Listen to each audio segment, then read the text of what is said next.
Hey, what's up, everybody? How's it going? Welcome to the stream. I'm Braethorn.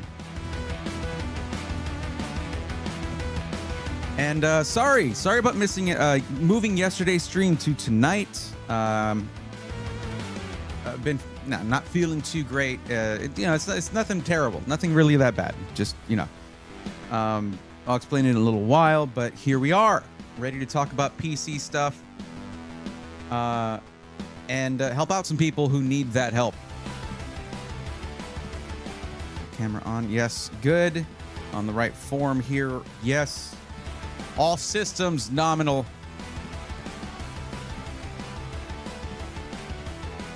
Let's go.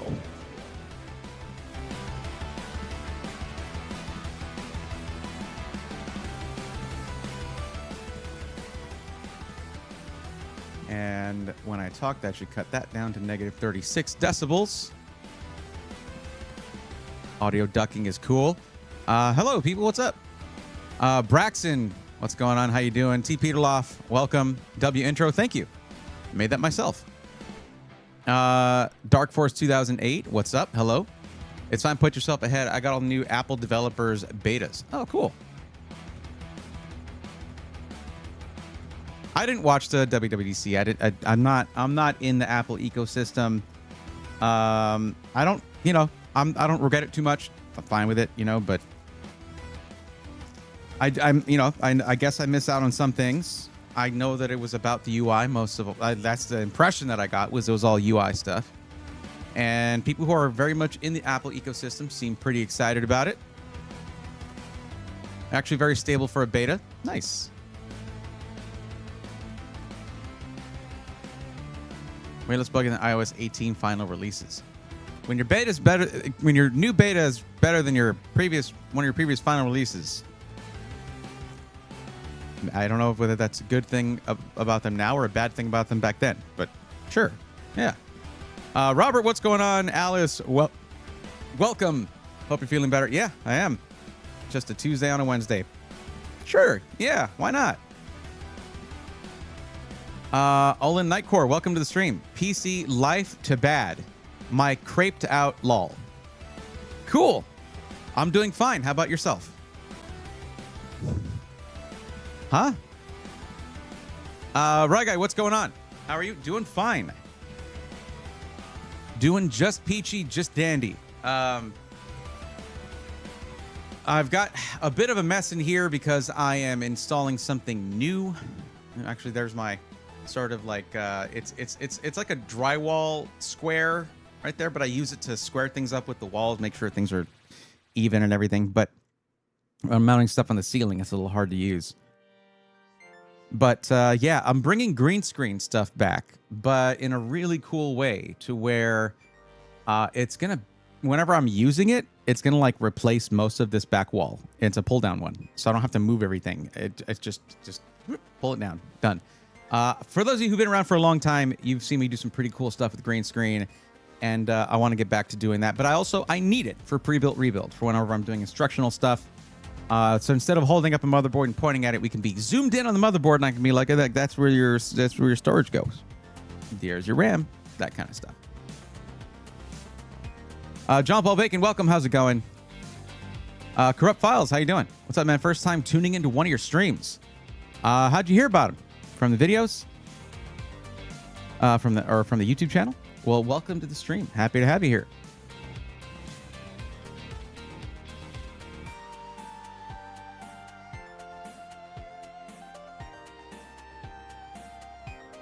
Man, backing track is such a vibe. Also, thank you for the follow. Appreciate that, Corrupt Files.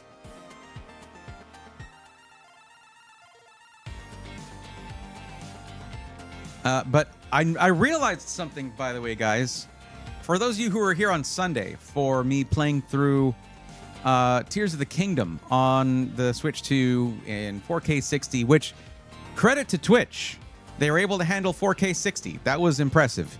I don't know how I need to go back and watch the VOD. It was probably compressed like crazy, but because they're still limiting 8,000 kilobits per second, which is, for 4K 30, that's hard. That's not enough. But hey, whatever. I mean, apparently it looked pretty good and smooth. I forgot to turn on the voice notes memories, the voice memories. That would have been awesome. So I'll turn those on for next Sunday. I did not get my shower last night. Thanks. Braxton, you're welcome.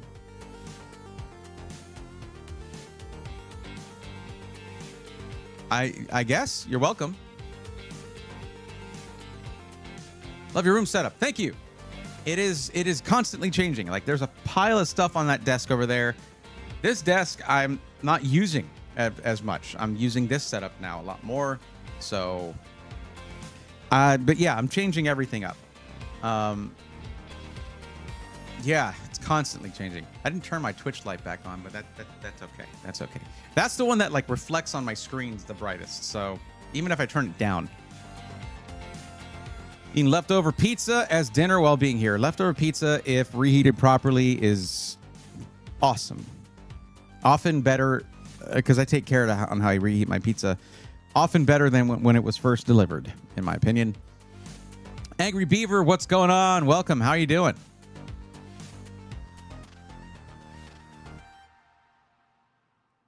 YouTube was looking at getting a pre-built from Apex Gaming. One of your videos popped up, gave it a watch, opened my eyes. Hell yeah. That's actually great. Let's hear it for that right there. There we go. You took some good advice. You love to see it. Yeah, that was worth bringing out the sound effects for. Yeah, sorry, Apex. Not going to scam this buyer right here. There's a frying pan trick. What's up, Showtime? What do you mean? Huh? Oh, reheated in the oven, but you have to be careful when reheating pizza in the oven. Yeah, just 375 for 8 to 10 minutes and you're done. Also, it helps to keep your pizza moist, not let it dry out. What's up, man? Got you on the iPad today because I'm making a beef Wellington and a vegetable medley tonight, something I've never made before. From what I understand, Wellington is hard to get right, even if you've made it a few times. So, best of luck to you, Triple B. Happy to have you here. G-Code, what's up? I hope everyone's having a blessed day. Absolutely, right back at you. But yeah, so we are we're gonna look at the form here now. I see corrupt files. You did fill out the form. Thank you for doing that. You don't need to do the I'm on the list emote. I already saw that you're following me based on my activity feed there, so thank you for that. I appreciate it. So you've got some options here, and we'll take a look at that. But generally, when we first start out, we're just chit-chatting a little bit, getting caught up, especially after a weekend, and especially after I was one day late on a stream. So, Corrupt, I'm glad you caught this, because if you go by what I say in my videos, Tuesdays, Thursdays, you wouldn't have known about this one. So thank you for having your notifications on, I guess. But pizza in the air fryer when reheating, it is delicious. G-Code, I only have one of those like bucket-style air fryers. I don't have the tray-style air fryers, or I would do that. Trick to put pizza in a warmed up pan with a little bit of water and use a lid. Oh, okay.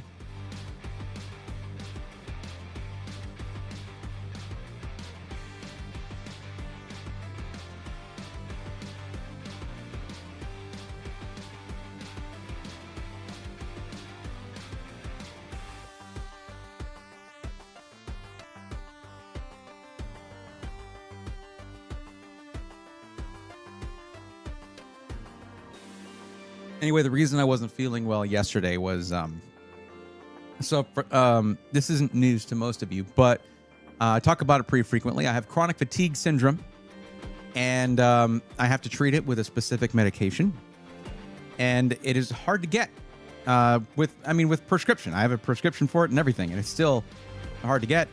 Heck, last year there were 6 months with a nationwide shortage on this stuff. It was pretty rough. But anyways, it just takes days for them to send it in. Basically, it seems like, even though I'll request a refill a week before I run out, they always manage to make me wait a few days without the medication, so that I can go into withdrawal and then get out of it. It sucks. So I'm picking it up tomorrow. It's there, pharmacy for me, but it sucks. And this is a reality of someone who deals with things like chronic fatigue syndrome, things that can affect your energy and focus. I basically, it leaves me when I can't treat it. I mean, I wake up and I can barely like close my hand.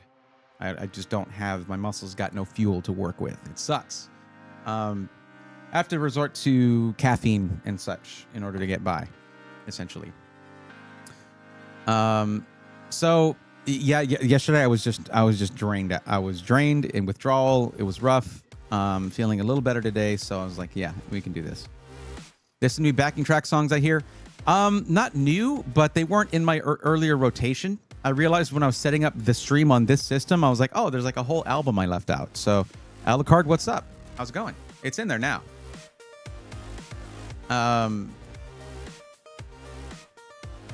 Had a stuffed mushroom for dinner. Just one? Bone Shock, what's up? Good evening, good sirs. Got off of work here at Subway ordering my dinner. We had Subway yesterday, actually. And it wasn't that bad. I'm not a big fan of Subway, but it wasn't that bad. I'd rather get Jersey Mike's, even though it's like twice the price. It's also way more delicious. IMO. Sorry to hear that, Bray. I do remember you mentioning chronic fatigue syndrome. Yes, CFS is no joke, man. And although there seems to be different like levels of it, and I'm not at the worst level. I mean, there are people who literally cannot move.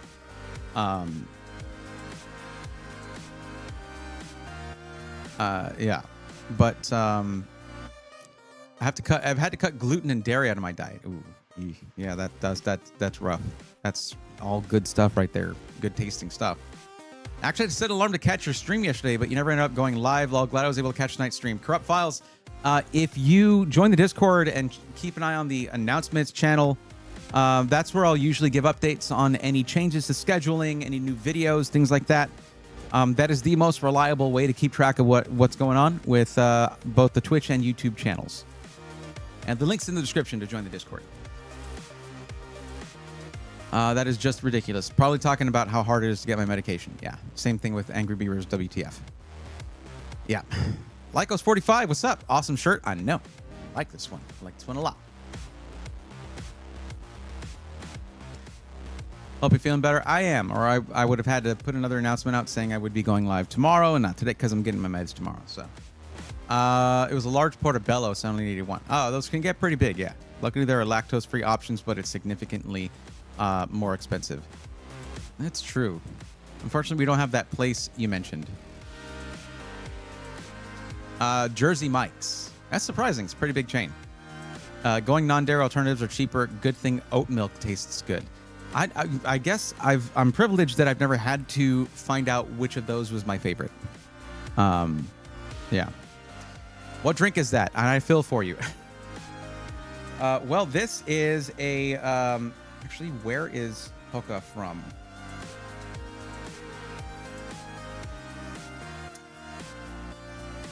It's a product of Singapore. It's Poca vanilla coffee. Although it is canned in... wait, no. Distributed by a company in Santa Fe Springs, California, but is a product of Singapore. So it's just a canned coffee, vanilla flavored. You can usually get them at your local Asian market of one kind or another. Yeah.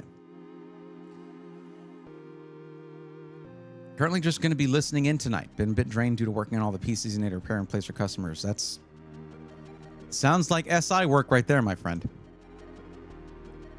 Watch out. I'm going to have to review you one day. Although I imagine you've heard a lot of the stuff I would criticize and probably can recite a lot of it by heart. Non-Jaspers, first time chatter. What's going on? Oat milk is my go-to. Well, I mean, if I ever want to try something non-dairy, which I mean, I know it can have health benefits. I'll have to give oat milk a try.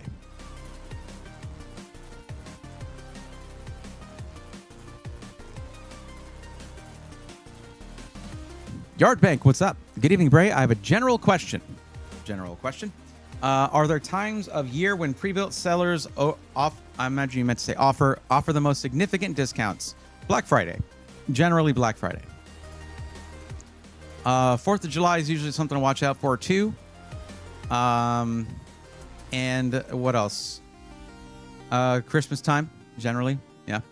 So holiday season, gift giving season, and then middle of summer. But the thing is, just a lot of that stuff can change because their pricing shifts in the market from distributors, and they have to adjust to that. Like, there's been higher pricing for months now, especially since April 2nd. Of course, that is receding, which is nice. But they paid some of those higher tariffs and prices, so pricing on PCs is a little inflated right now. That should all level out by Black Friday. If you can't wait, you can't wait. Just understand that if you're going to be buying a PC now, you might be looking at going a step down on some of the parts in order to keep it in the same budget. Unless you just magically raise your budget, which is totally easy for everyone to do all of a sudden. Yeah, right. It's not. So yeah, you just and the thing about it is, a lot of the time, you're going to get the performance you're hoping for without having to go with the really, really high-end stuff. A mid-range system, if you can adjust the settings in your game, can give you all the performance you want in most cases. Now, I know that the 5070 Ti is not a mid-range card really anymore. It's kind of upper mid-range, but that thing can play pretty much any game in 4K. So you don't need to spend like 100% more than that, or 150% more than that, or hell, most 5090s are $3,000 or more right now. Just to play in 4K. You can save hundreds of dollars, or if not $1,000 or more, by going with something like a 5070 Ti.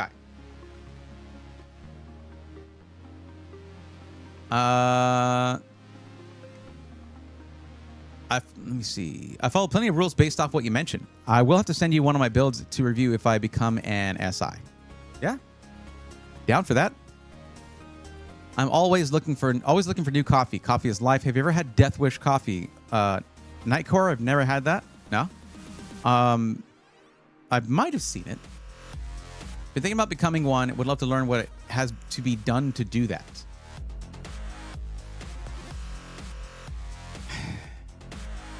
It's there's a lot involved with it. You might want to talk to Mikey, see what he had to do. Sick PCs. He's hanging out on the Twitch streams pretty frequently, and just see how he went about it. Although it might be different in different states. I know. Robert says, I don't know about any drink that has death in the name. I mean, I've had different flavors of Liquid Death, which is good stuff, if a little overpriced. I don't know if it's real or not, but people have posted shorts about finding clearance PNY 5080s and 5070s at Walmart. 50 series, don't know about that. 5070 Ti is enthusiast tier according to Tech Power Up. I mean, generally you can fit that into a $2,000 budget depending on what you get, and I would say that is upper mid tier, yeah. But considering you can play any game at 4K, like, you don't need to go with a 5080 or 5090. That's a lot more money. A lot more money. I mean, 5090 systems, you'll see a lot of them, especially at boutique builders, going for like $6,000. That's triple the price of a system that you can comfortably fit a 5070 Ti into. It's crazy talk. So, I love Bones coffee. Never tried it. I really just get whatever caffeine I can get my hands on that's palatable. I try not to rely on caffeine because when I'm on my CFS medication, I can't have too much caffeine. I heard about that from some locals. Never heard anything back from them on it. Look forward to your what?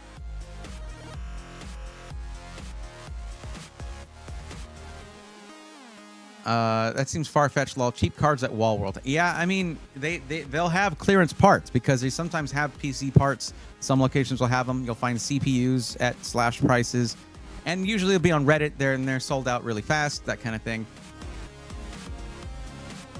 Still want 4090 water-cooled GPU. Why? For what use, Bone Shock? If you're talking about just gaming, I'm going to try to talk you out of it.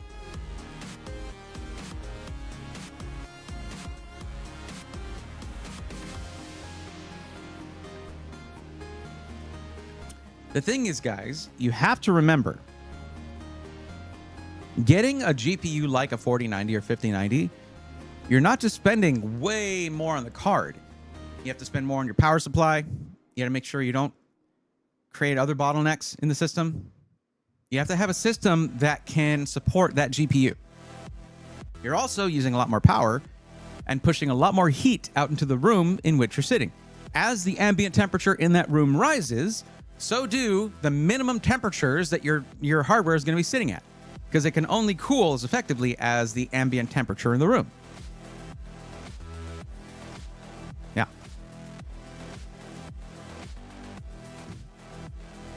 Pellex, what's going on? What's up? I'm 13 and building my first PC. I need some help choosing some things. Well, Pellex, that's awesome. Welcome to the stream. If you want to fill out the form, you can. The form is the first thing linked in the description, and it's going to ask you some questions that are to help me figure out sort of how to spec out your system. It looks cool, but doesn't provide much for performance benefit over air cooling for GPUs. Showtime, that I would actually disagree with you on that. The amount of temperature drop from liquid cooling, putting a water block on a GPU is actually pretty staggering. But to me, the main benefit, unless you're experienced with overclocking, the main benefit is in longevity and, lower temperatures in general. But it doesn't mean that heat isn't going. That heat is still being pumped out into the room. But you can drop like 30 degrees Celsius by putting a water block on a GPU. So that's the one between the CPU and GPU. The GPU generally benefits the most from it. And the reason for that is most people now are putting big all-in-one liquid coolers on their CPUs anyway. But GPUs come with their cooling solution built in. And that's going to be the limitation, other than the air being provided to it. So when you integrate a GPU into a liquid cooling system, it can then cool on par, if not better, than the CPU can. Like really, really well. I chose all things, but all I need is case and thermal paste.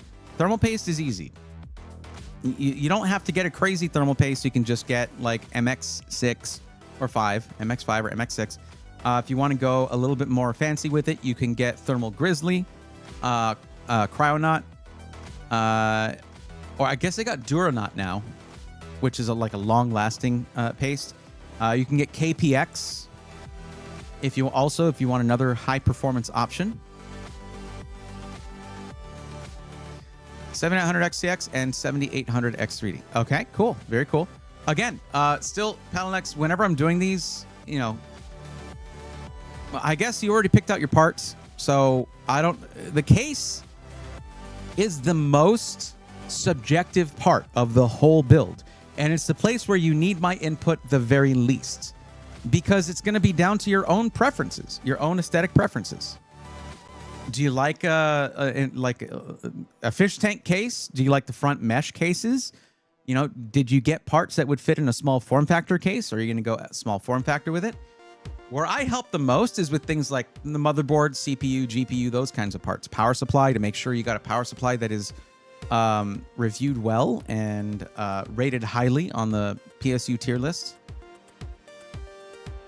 But I want the best because I want to extreme OC. Okay. And you're building your very first PC, right? I think you might be setting the bar a little bit high. When you're building your very first PC, Pelanex, and this might be kind of some boring advice for you. What you want to focus on is building the most stable and just like reliable PC possible, because overclocking in the future is going to be contingent upon, and it's going to need a very stable and reliable system. So focus on those two things: stability, reliability, right? And they sound similar, but anyways. So, and also just speccing it out correctly, that kind of stuff. Like you got the correct RAM for that 7800 X3D, all that stuff.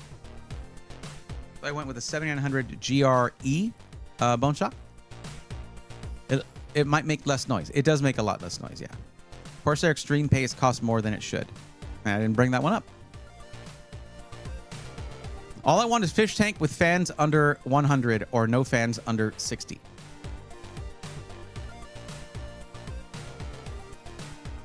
Okay.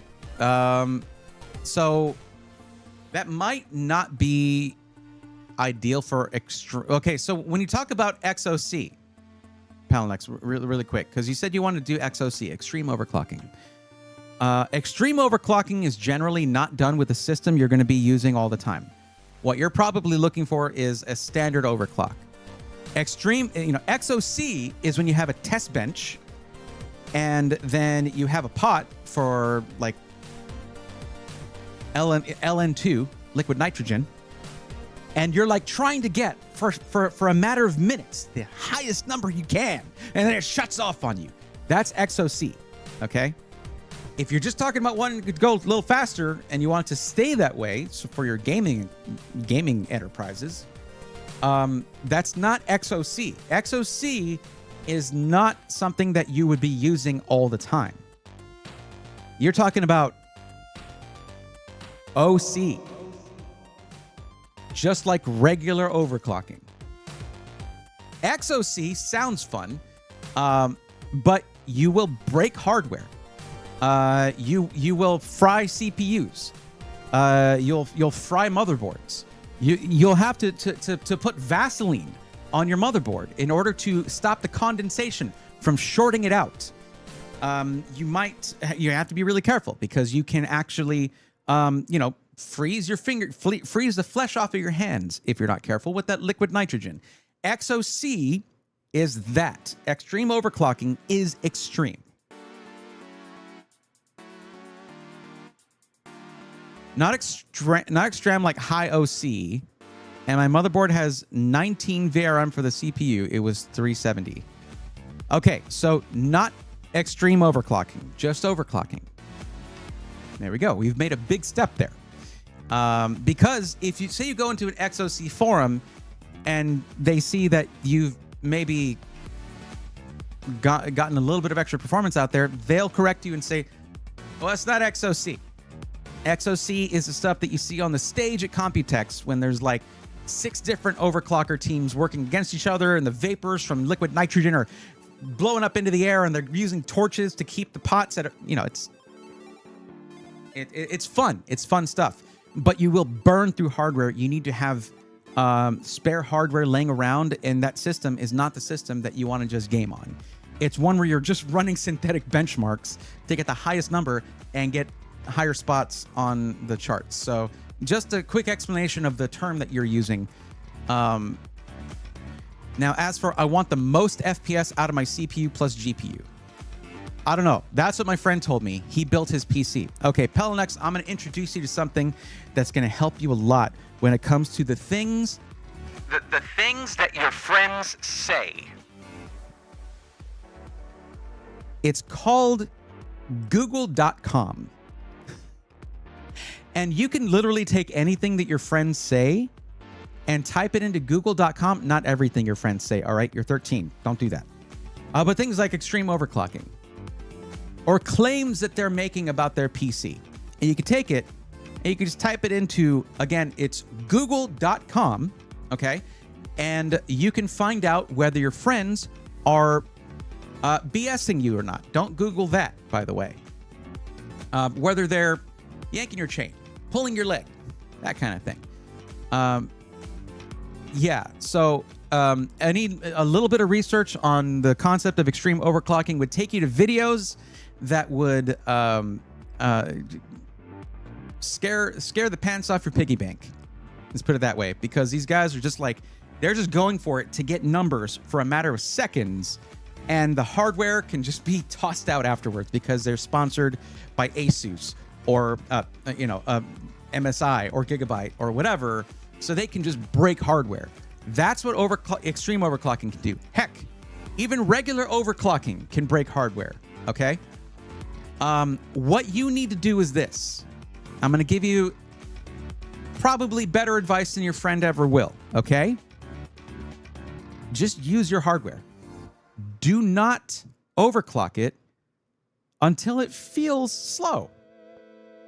A 7800 X3D, for one thing, cannot be overclocked, by the way. Just thought I'd point that out to you. You can't overclock a 7800 X3D. It is locked down. The 9800 X3D can be overclocked, but not the 7800 X3D. So that right there, if they said, hey, you need to get yourself a 7800 X3D so you can overclock it like I did mine. Well, if you believe that, I got a bridge I can sell you. Because they're lying to you. You cannot overclock a 7800 X3D CPU. All you can do is turn on PBO, and that's it. Precision Boost Overdrive from AMD. Okay, so what I understand is I get the most stable high OC, but not extreme. I know it's PBO.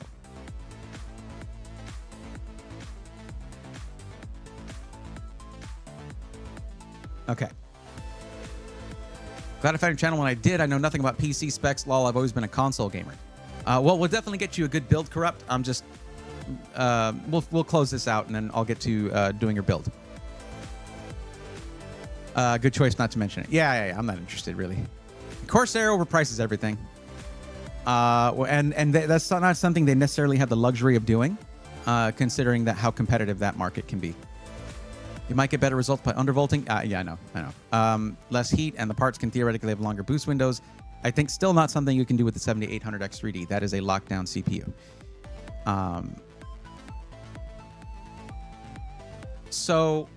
But yeah, Pelinex, here's the thing. Let's turn the music down real quick. Let's have a serious talk, okay? Like, let's say you're talking to me about getting your first car. Okay? Let's say you're talking about getting your first car. And imagine for a second that you got a sports car. Now, any person who has bought that sports car, whatever car you can think of, doesn't matter, gets that car and is very happy with it. Goes out, drives it. It's fast enough for them. It's fun. It's a brand new car to them. But let's say you got that car, and before ever driving it and enjoying it, and then subsequently, eventually getting bored of it, maybe wanting to make it a little faster, you get that car and immediately, without driving it, take it right to a mechanic shop, a tuning shop, all that stuff, and have them put in every upgrade and modification that you can possibly afford in there, tune it for you, and then you take that thing out and you drive it. You, although you have spent more money and all of that, are getting the same level of enjoyment as that person who just drove it stock and enjoyed the hell out of that car. And what you're losing out on is potentially a couple of years of just enjoying that car as it was at that level, and then later raising that level with modifications. And then all of a sudden you get to enjoy it again for years. A 7800 X3D and a 7900 XCX out of the box is a very high-end system. That's why my earlier advice to you, and the best advice I can give you, is to just enjoy it as it is for a while until it feels slow. Don't get obsessed with it. Overclocking, for the most part, for the average person, is dead. Actually, X3D is one of the things that for a while killed overclocking, because overclocking any other CPU could not keep up with an X3D chip at its base speed. It needs no overclocking. And besides that, if you're gaming at 1440p or 4K, something I would know if you had done what I said earlier and filled out the form, by the way, your CPU doesn't even matter when it comes to gaming. At 1440p and 4K, the CPU's importance, well, like at 1080p, it's GPU and CPU in importance. At 1440p, GPU is here, CPU goes down to here in importance. 4K, GPU is here, CPU is down here when it comes to importance in getting performance. Okay? But the main thing that I'm trying to tell you here is that overclocking is cool, but in many ways, it is the definition of diminishing returns. That you can basically risk your hardware, potentially void warranties. Now, if you tell me you're 13 And I don't know if you did chores or did whatever to get the funds to get this, or your parents got it for you. I imagine you're not in a position where if you void your warranty and damage your hardware, you can just get new stuff, right? Just appreciate what you're getting at the speed it's at. And if you feel like you need a boost, get yourself your MSI Afterburner and maybe, start learning slowly how to squeeze out a little bit of performance here and there and build that up. Wanting to get it and get it to be absolutely as fast as its potential will ever allow you it means that you'll never get to enjoy the idea of just getting out a little bit more and a little bit more and seeing what you can do later and this and that. And it's also going to just be your GPU, not your CPU, because of the one you went with. You went with the 7800X3D, as you know. You can only just switch on PBO and hope for the best. But with your GPU,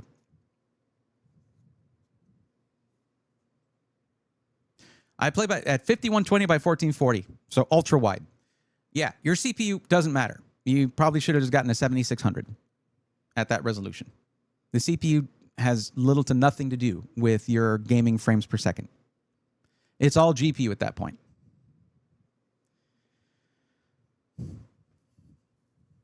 And also, if you're doing competitive ranked, I would not have gone with a big ultra-wide monitor. I would have gone with a 1080p monitor because frames win games. And 1440p, you're not utilizing at 7800X3D. Now, if you tune the visuals down to at least a vertical 1080p, so same aspect ratio but fewer pixels being rendered, you'll probably have a higher frame rate and be able to perform better. Anyway, Pelinex, I got to tell you, I hope that the things that I said sunk in and that I was able to help you out there. Just run it how it is. Don't worry about overclocking. Not until you find that you need it, okay? And you probably won't. That's high-end hardware, okay? And then later on, as a hobby, as for fun, start learning some overclocking. I wish you'd gotten a CPU that you could overclock. Unfortunately, you did not. But that's okay. That's okay. You cannot possibly get more performance out of that monitor that you have with overclocking a CPU anyway. The CPU doesn't matter for that resolution. Okay? All right. Now, let me go ahead and start helping out those who actually filled out the form because that's how it works around here usually, okay? I think we took a long time for me to try to get you on track with your expectations. I hope that helps. Not Jaspers. Have any chair recommendations? Are you looking for like a gamer style chair or are you looking for ergonomics? I would say also not Jaspers. The best thing you can do in that situation is give a budget because I'm going to tell you, yeah, Herman Miller and Body or something like that. Yeah, go for it. Because I'm guessing that you have an infinite budget.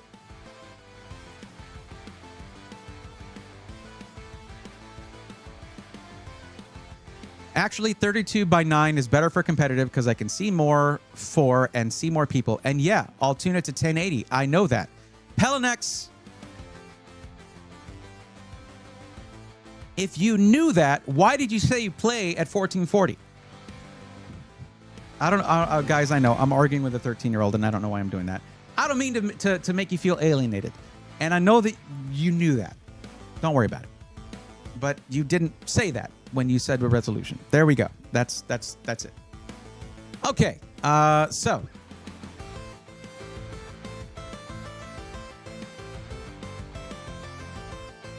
Okay.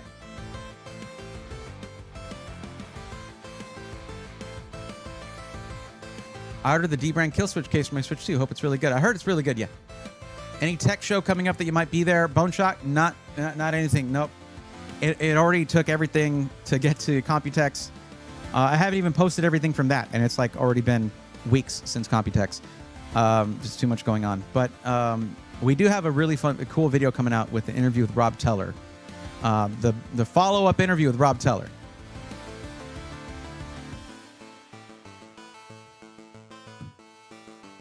That is going to be really cool. It's a long one, but those are meant to be unfiltered, uncut interviews. It's going to be really cool. I I would recommend people try a mesh chair and get a separate cushion from Purple if you can. Interesting. Is it Tuesday? What's up, Barutu? It is Wednesday. Someone needs to look at the announcements in the Discord.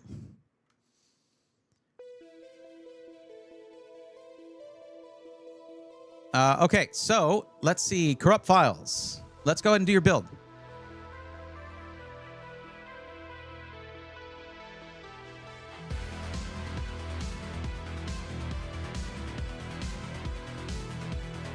Let me know that you're still here, though.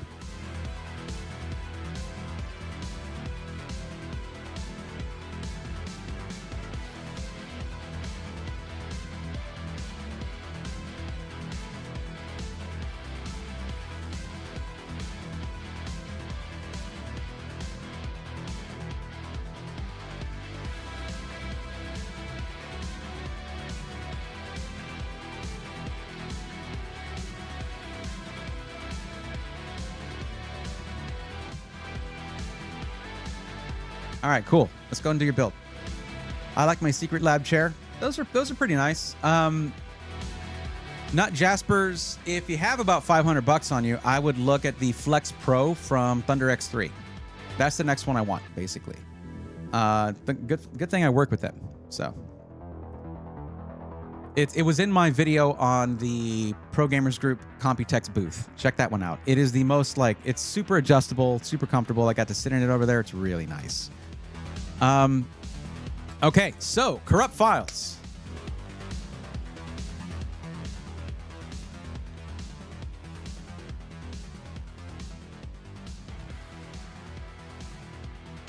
Let's see here.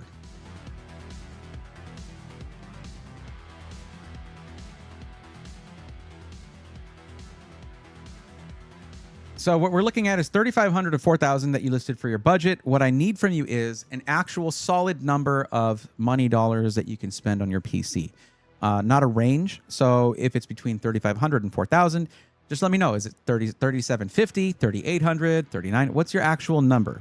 Is it right at 3,500? Is it right at 4,000? Either way is fine. Just let me know what that actual amount is. 4K. All right, cool.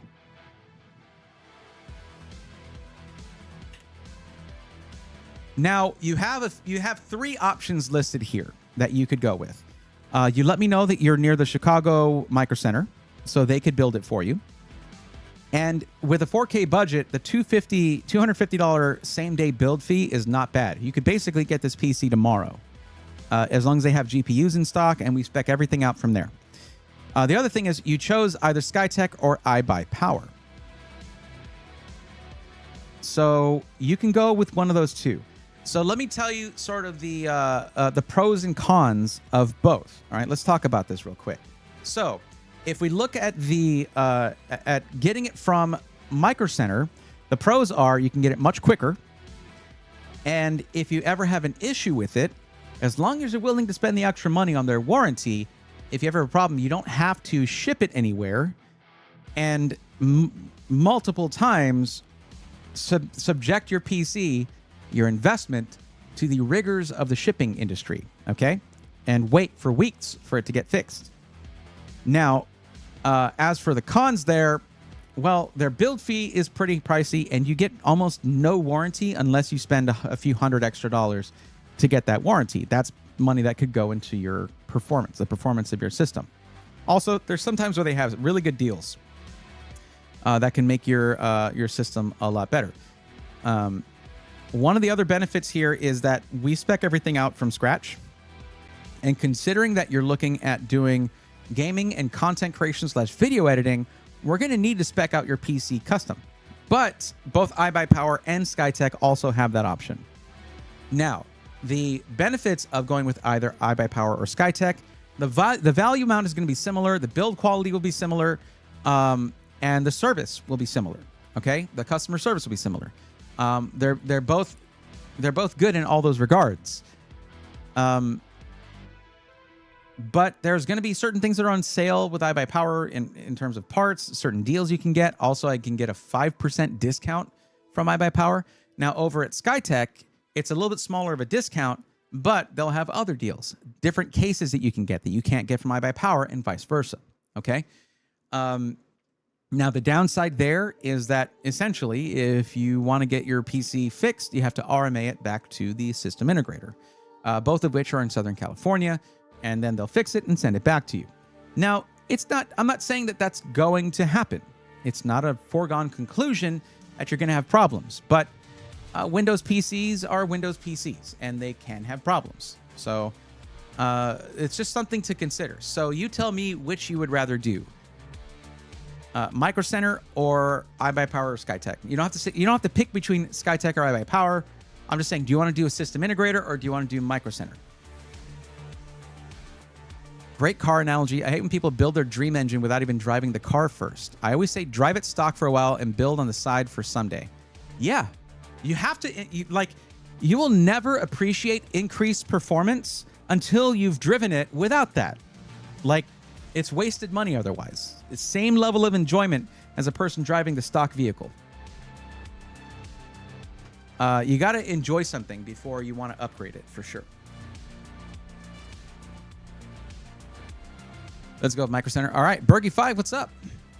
Ben9244, Herman Miller chairs are worth the money. I have a sale, and it's so comfortable, ergonomic, and durable. Had it for years. The thing about it is ergonomic office chairs are built to be like generational chairs. They're not built like your racing chair-looking gaming chairs. I do not recommend those. I have never recommended those. And something like a Secret Lab chair is going to be in between those. It's not as ergonomically designed as something like an ergonomic chair. Obviously, it's in the name, but they are comfortable. It's just, I would say it's something where you have adjustability is paramount, and you don't have that with Secret Lab, unfortunately. Other than where the thing is positioned, that's kind of it, or how far you lean. But when it comes to your adjustable, well, I guess they have a little bit of adjustability in lumbar support, but I'm talking about adjustable headrest, extremely adjustable arms. Secret Lab does have adjustability in the arms, but I'm talking about some of these chairs have insane adjustability to get your positions ergonomic as possible. Anyways, they're nice. They're nice. I've just never really sat in a Secret Lab chair and been like, this is the one. That's when it comes to my own comfort. I've had a couple of steel case chairs. They're very, very nice. Also another good option, especially in refurbished, as Rarutu said. Okay, so we're going with Micro Center. Let's do that.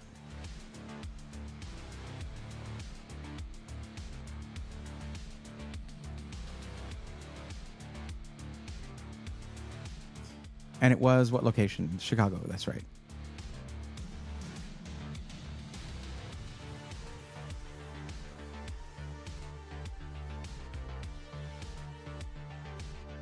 What's up, Chris? How's it going? Coalition Gaming in chat. How's it going?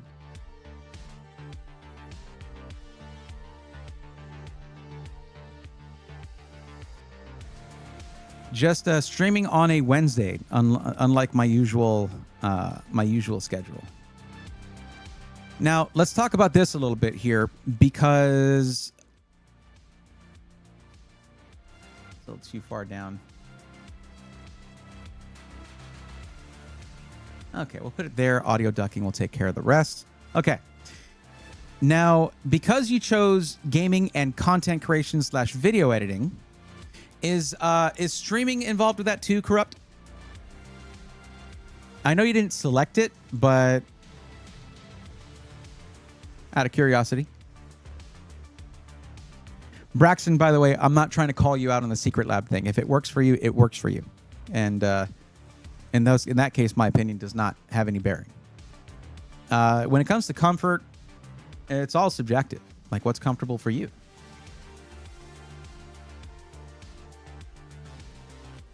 Okay, no streaming. That should help, actually. Because for gaming and content creation, just those two things, not including streaming, you don't really have to worry about your I/O quite as much. Because although you might have a few things connected, like if you're going to be filming yourself gaming, like as if you're streaming, but you're not live streaming, then you still need some of those ports, because you're going to want to be able to do things like making adjustments, changing scenes, things like that. You'll still probably want to use OBS to capture that, unless you're just in camera recording the whole time, which is fine.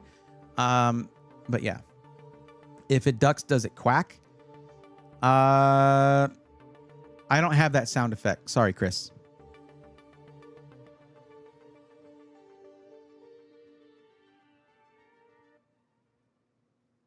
I have this, but I'm not funny, so I never get to use it. What is this? Ooh, fancy. I haven't really messed with having more sound effects on the, because I got the Rodecaster Duo. They had it in white. Okay, I'm weak, but I haven't really set it up like my old Rodecaster was. If you ever clock a duck, it will not quack.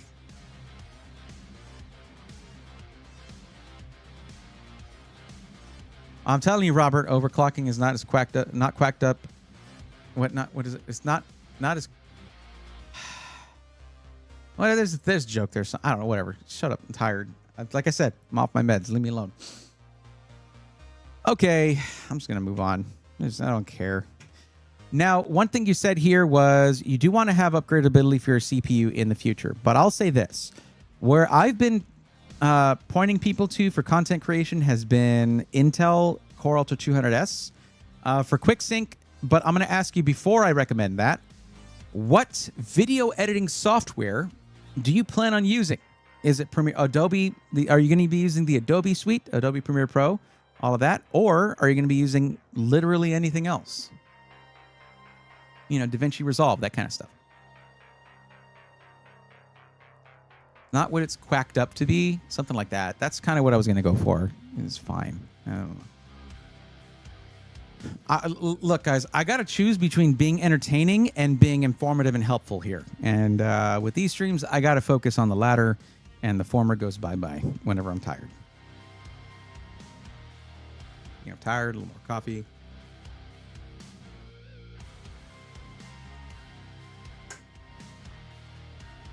There we go. Herman Miller makes a gaming chair for Logitech. I want one so bad, but it's $2,000. Ben, do not spend that money on that chair. You can get at just as good, if not better, ergonomics for a quarter of that. I'm telling you, the Thunder X3 Flex Pro, just get, it's like $500, and it's up there with the most comfortable ergonomic chairs on the market.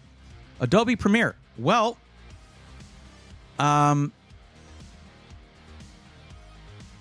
okay.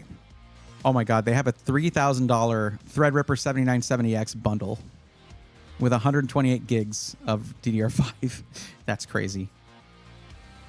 That's not going to be good for gaming, though, unfortunately. Well, actually, when you think about it, you are choosing to game in 4K, so it kind of doesn't matter. That's actually what I was going to talk about. So you might be sitting there thinking, hey, I want AMD, and that's fine because you want to do you want upgradability in the future, and that's something AMD focuses on. However, AMD can't keep up with Intel when it comes to video editing in Premiere Pro. I'll show you. I have this on hand for just such an occasion. This is, well, I don't have the X3D chips on here, but they really don't do much better. Yeah, it's similar, except the 9950X3D is in between the 285K and the 265K. But yeah, when it comes down to it, let me actually look that up so I can show you instead of telling you, because that's what a reliable source would do.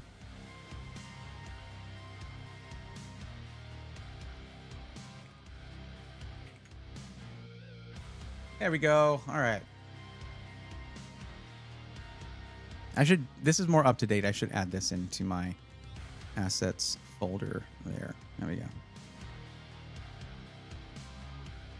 There's Photoshop, and yeah, 9700X is the best there. Photoshop, it's AMD owns Photoshop, pretty much. All 9000 series AMD owns Photoshop. But once you get past those, it's Intel's Core Ultra 200S. Premiere Pro, it's Intel, a single. What does it cost? Like six? How much is the 9950X3D? Real quick, I'm curious. How much is it going for right now?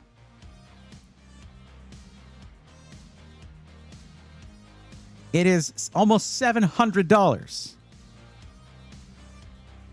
Oh my God. So $679. So check this out. Where's the 285K?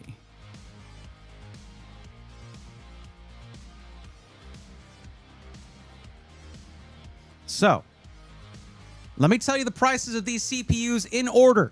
All right, check this out. Intel Core Ultra 9 285K, $570.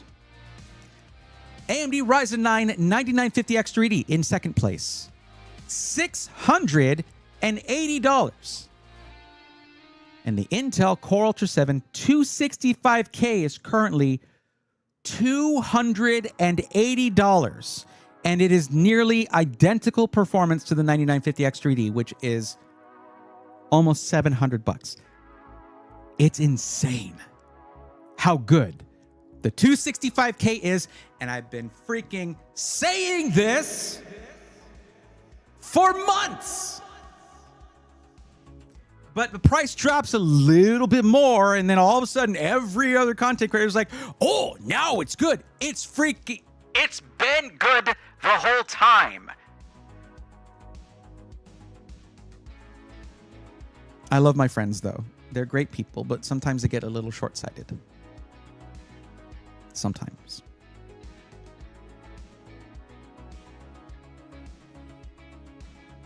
Now, with that in mind, there's one thing that, like, Intel is good and bad at some things. Some they'll be great at gaming, and then their gaming performance drops a little bit. Not that that matters, because as you stated yourself, you are gaming in 4K. At 4K, your CPU can go freaking take a hike when it comes to gaming. It doesn't matter. It's all GPU at that point, okay? So what does this mean to you? What this means to you right here is that you can put those hundreds and hundreds of dollars you're saving on the CPU towards getting a king of the hill GPU, all right?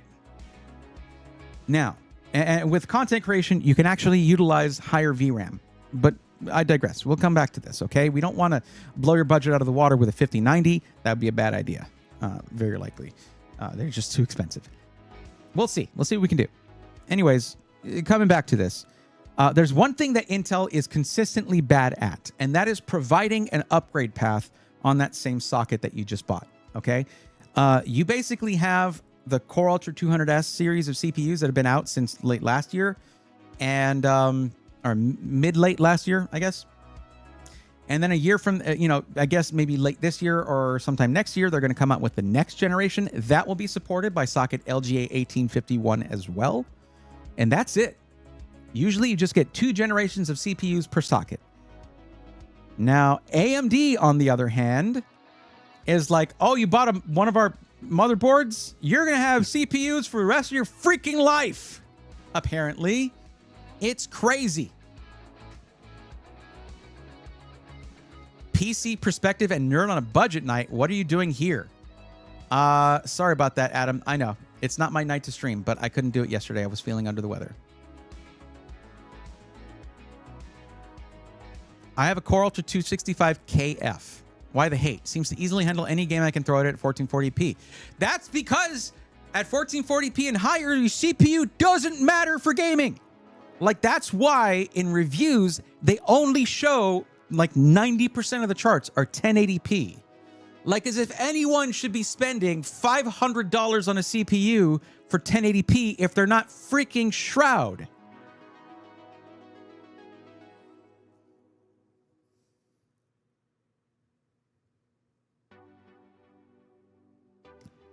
I sit on a lot of frustration over here about these things.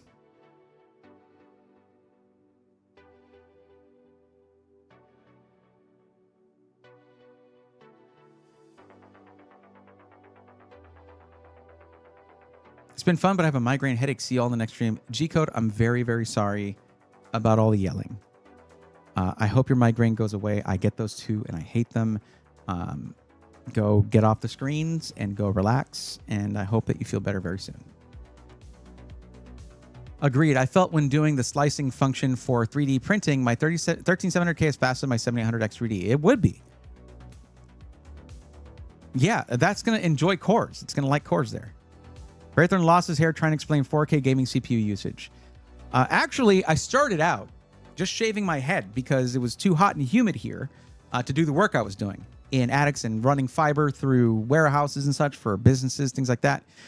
for building out networks and ISP stuff. And then I realized when I was like, oh, let it grow back. I had started losing hair, and I was like, oh, that sucks. Oh, well, hey, at least I already am used to this look. Anyways. The price differences are insane. And it's not just that, Corrupt. If you look at the specs between the 285K and the 265K, there's a reason they're so close in Premiere Pro performance, other than both having QuickSync. You know how many cores difference there is? 4 between the two. And it's just efficiency cores. They both have 8 performance cores. But the Core Ultra 9 285K has 16 efficiency cores, and the 265K has 12. It's a 20-core CPU for $270, more or less. It's crazy. It's crazy. So what you're going to lose out on, to be clear, is you're going to lose out on some of that future upgradability. You'll be able to install some. You'll be able to put something in from the next generation if you want to.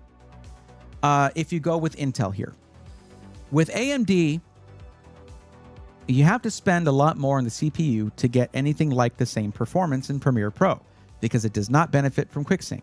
They talked about doing some, their smart access video, and I just haven't seen any testing on that from anybody. I'll bet Wendell did some, if it's even implemented. I don't know. It's just not a priority for them because they took over on gaming. But clearly the 9950X3D through raw power does okay. It does good. It's just, it's triple the price. Triple the price, almost. It's like 2.5 times the price. Okay, that's a lot of money dollars, man. That's a lot. It's too many.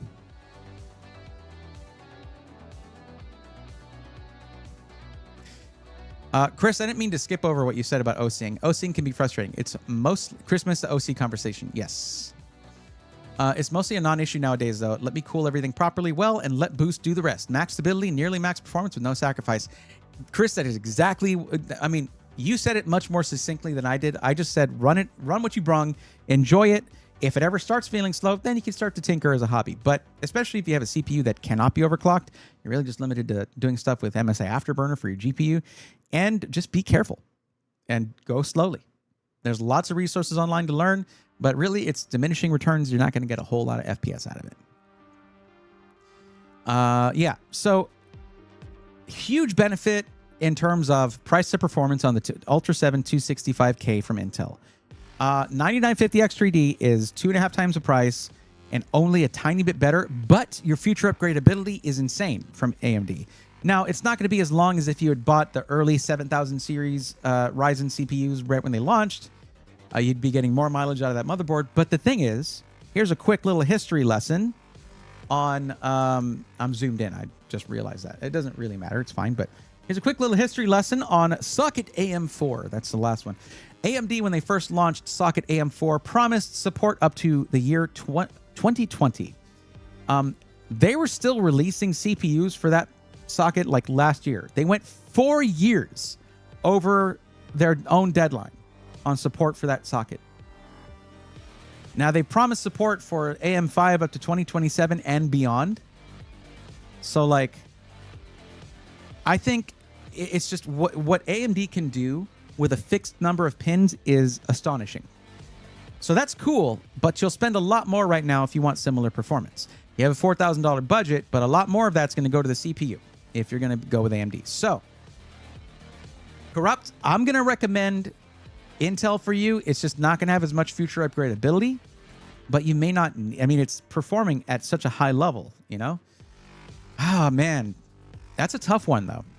I always thought 5090 was 2 times as good, but I think I got fooled good as 50. Nah, Fowler, nope. That is a losing game to play right there. At best, you'll get like sometimes 25% better performance for literally double the price. It really depends on the application. Chris Hari, what's up? Oh, did you say that? Sorry to bump. Do you know anything about the situation over at ViralTech? No, I don't actually. Oh, I'm so sorry. I just saw that. Took implementation going ViralTech. I ordered an AK custom PC from them in March and received it a few days ago. 1590 is broken. Non-functional founders no longer active in my community. They've wiped their warranty page and put everything on flash sale. Give me any insight into what's going on? I don't actually.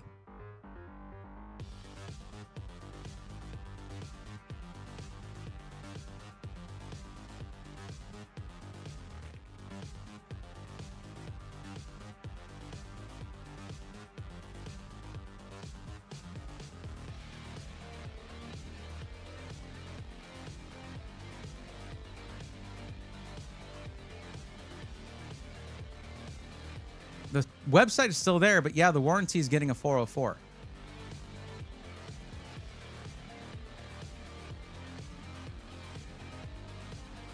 You can still do a custom PC. Now, if they're in your area, I would suggest stopping by.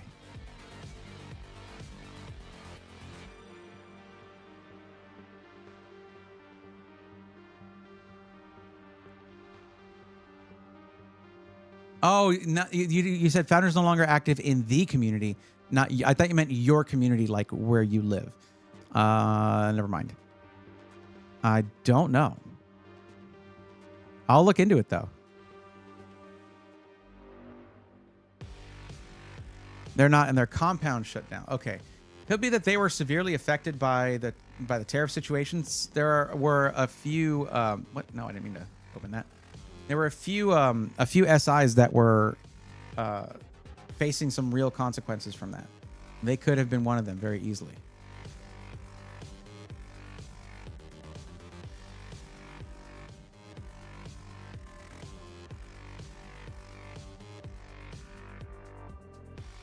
Anyway, I was waiting on word back from Corrupt Files. Again, benefits of going with Intel, way better price to performance. Benefits of going with AMD, more feature upgradability. Which would you rather go with?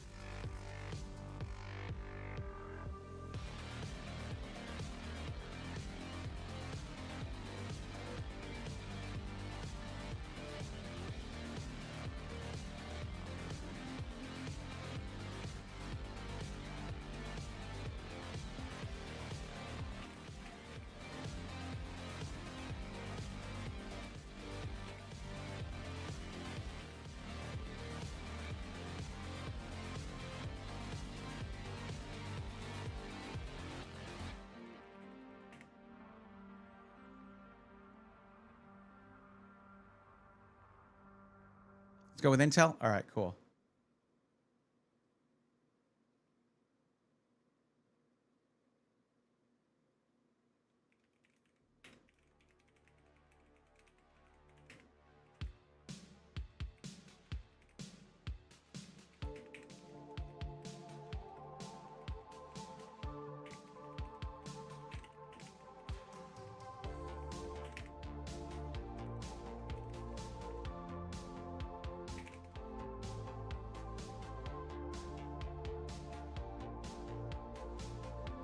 Chris, have you tried reaching out to them yet? Yeah, Chris, no. I mean, stuff like this can happen, and I could never predict it. But I'll hold off on recommending them in the meantime until I can get an answer. But did you try reaching out to them? We have their COO in the Discord community. You can just reach out. You can just DM him directly if you want. Zintech. Absolutely love the Hylian shield in the back. Yeah, we're going to build a PC into it. It's going to be great. That's moving forward, but very slowly. Palanex, I'm sorry. I know you're wanting to have me give you recommendations. Currently, I'm helping out someone who filled out the form and got in line for some help. I did recommend very early on that you do the same thing, where you can have a session where I help you out with stuff. But we did have a long talk that sort of distracted from that, and I already gave you a bunch of advice. So I urge you to fill out the form, get in line if you're looking for some more direct help. And it took him 3 days to get back to me. The CEO. Well, he still has the title on his Discord.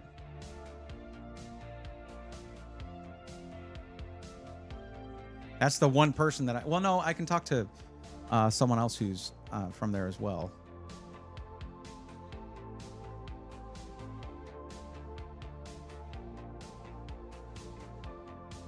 I'm gonna go ahead and remove them from the coupon code section too. Sorry, this was a bit of a...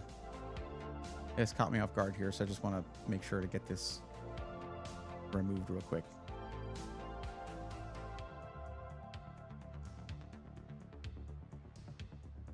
There we go.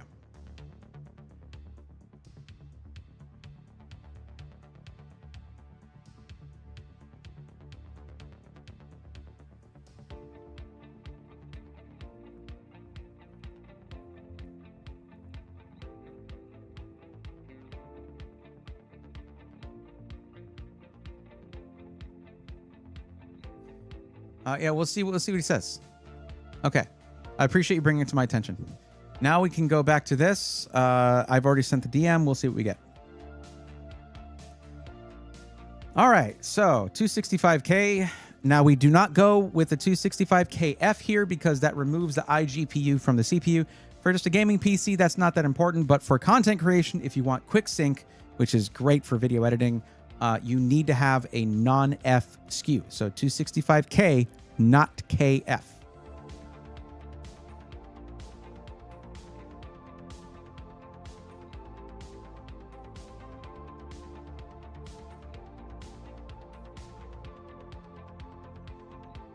What's up? By the way, Dan, I don't know if I just said straight up hi, but hi. Also to Frowler, welcome. Got a 5070 Ti, my new gaming PC. Hope it was a good choice. That's what I've been using in this PC, and it's awesome. I'm wanting a 5070 Ti, or I might go for a 9070 XT, but I prefer NVIDIA, to be honest. 5070 Ti is like, if you can get a decent, somewhat close to MSRP price on it, it's really almost as high-end as I would recommend for most people, unless you need the extra VRAM. But 16 gigs, same amount of VRAM as a 5080 for like hundreds and hundreds of dollars less. And I can play any game at 4K. Yeah. Who was here when I was streaming Expedition 33, by the way? Sunday before last. Who was here for that?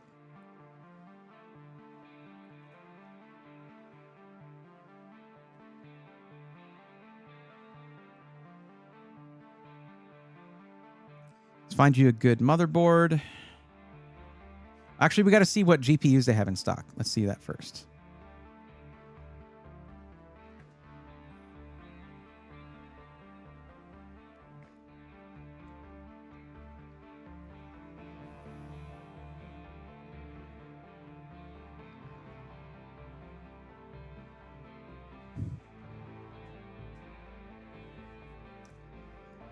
What's up, Mikey? How's it going? Okay, Bone Shock, you were here for that? So I found out what was wrong with the Manor. You know, it was so dark there. I hadn't upgraded the video drivers on this PC, on this GPU, for this GPU, since I tested it the first time. And that was apparently a driver issue. It looks perfect in there now. But yeah, that's what was wrong with it. So if we want to go with a 5090, the cheapest one, just so you have the 32 gigs of VRAM, can be helpful with video editing, not incredibly so unless you're going to use a lot of effects. It's not essential for video editing, but it can be helpful. In fact, we can see, let me see. Let me bring up the same Puget Bench window here, and we'll just put in 50 series.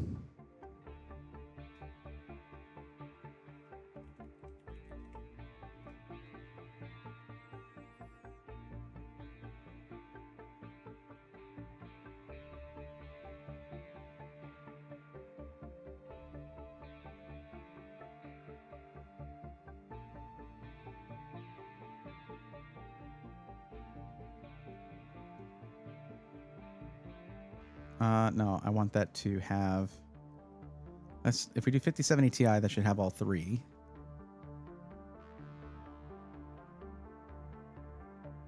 Okay, so here's the thing. You might be thinking to yourself, oh, if I want to do video editing, I need to have the 5090. And I was saying it could be helpful if you do a lot of effects. The overall score, though, is only like maybe 10%, 8 to 10% higher than the 5080 and the 5070 Ti. This is why I keep talking about the freaking 5070 Ti like it's Like, it's the god tier GPU of 50 series. Look at that. It is so close to the 5080. What you can actually do is throw a 5070 Ti in this system. And then later on, 60 series, 70 series, whatever, upgrade your GPU when you find that you need it. But if we go through this is the overall score. If we go through this, like if you're looking at long GOP score, 7900 XTX actually beats everything else, with second place being 5070 Ti. Like that's clearly not NVIDIA's strong suit there. But intra-frame score is all very close. And then the raw score, working with, okay, so 5090, 5070 Ti, almost exactly matched, off by 1 point. But where the GPU effects come in, that's where your VRAM matters, because this pretty much scales with VRAM. And then the performance that supports it. So 5090, 4090, which is 24 gigs of VRAM, 5080, which is 16 gigs. All of these right here, from here to here, are 16 gigs of VRAM. But what supports it is the rest of the GPU and how fast it is. And that puts the 5070 Ti down here. It's going to be slower than a 5080. So if you're, now, what did I say earlier? I said the VRAM isn't going to matter too much unless you're going to be doing a lot of graphical effects, rendering a lot of those. If you're not, if you're mostly cutting up footage and trying to scrub as fast as possible, it's going to be more CPU than anything. Well, not CPU. That's wrong. That's wrong. It's not as clear cut as that. Okay. And that's not actually fully. Okay. I didn't say that correctly. It's just that the GPU VRAM is not as important if you're just doing regular cuts and doing all that stuff. When you're rendering effects, that's where that VRAM comes into play. So if you're not going to be doing very effects heavy video editing, which there's plenty of people who don't, like if you're just like editing for other people and they're just like, hey, I want you to cut down this 4-hour stream into a 20-minute video. Okay, cool.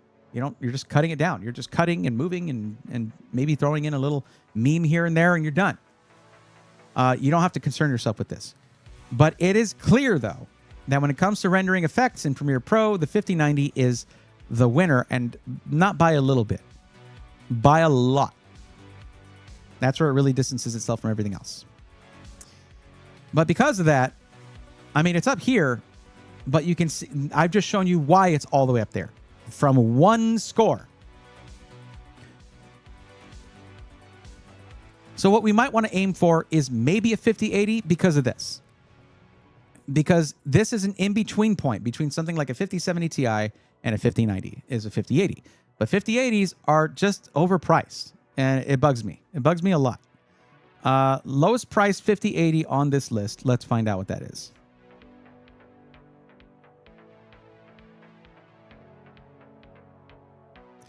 Is going to be this one for $12.99, and they have one in stock.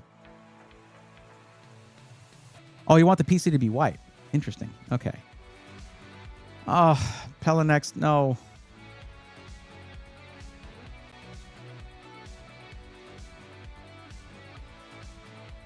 So, there's a question in here that if you're not ready to make your purchase, it sort of tells you to wait, and you sort of fell into that trap there. So you weren't able to answer any of the questions on the forum.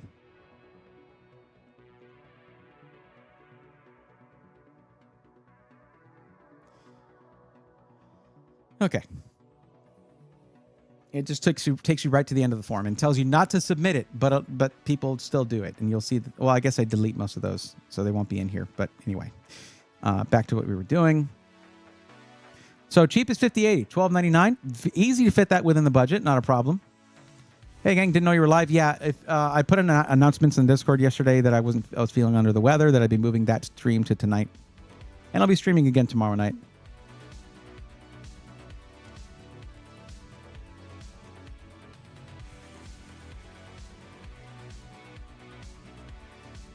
Now, by contrast, let's see if they have it. Lowest price that you're going to find on 5070 Ti's is going to be around $850 or so. So difference between $1,300 and $850 is a pretty big difference. But you don't, that $1,300 card is within budget for you. The other thing I'll be trying to do is trying to find a matching GPU, a white one. So that's going to raise the price a little bit.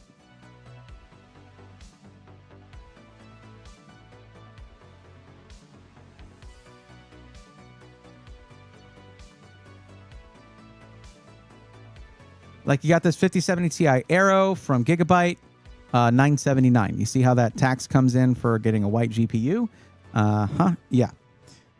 And in 5080s, it's going to be the same brand, and it goes from a $1,300 card to a $1,629 card.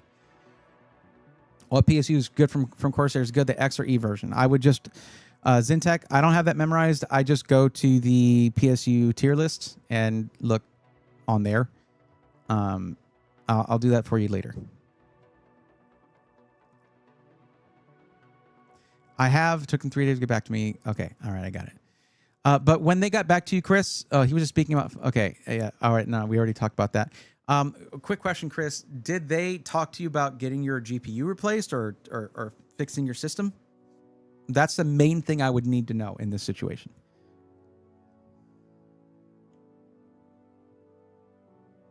And it's funny how companies think that they can just take a page down and suddenly no one can access it anymore, as if you can't just look up defunct websites on the internet.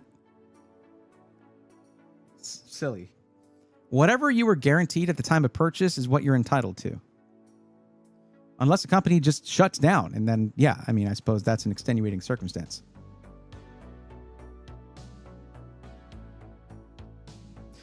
Pedal Next, I told you way early on to fill out the form, but this does go in order of people who filled it out. I'll be back online tomorrow night. Besides which, you said you're not ready to buy until more than a month from now. There is no need for you to hurry. And whatever prices I show you can, and what's available can change in that time.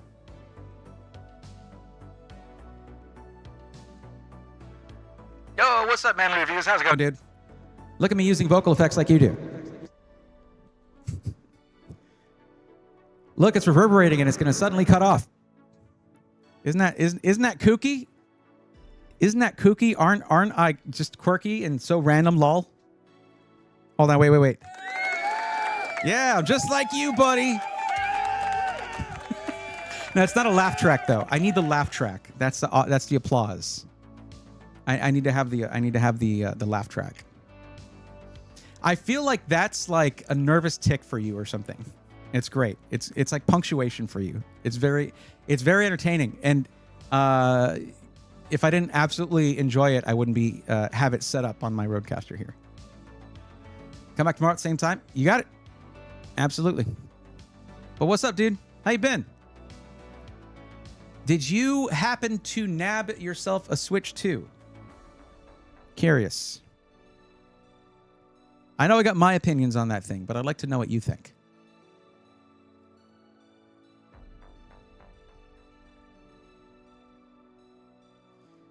They've offered to have me send it back and to replace things, but to be honest, the shadiness, everything going on, and the lack of a future warranty just makes me want a refund. Well, if you can get one, that would be good. I would pursue that if possible. If not, I don't know. Anyways, now just focusing on PC and monitor. Came back from a trip to find my 4-year-old G9 died from power surge. Oh, hell no, dude. You telling me you didn't got that thing on a UPS?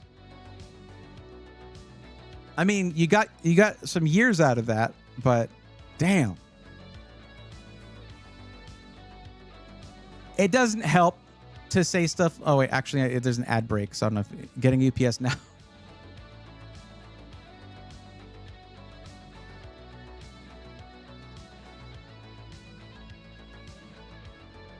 I'm glad to hear it, man.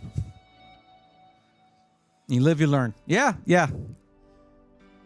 I mean, look. If things are going to get fried, it's better that it's a monitor than your other hardware, PC.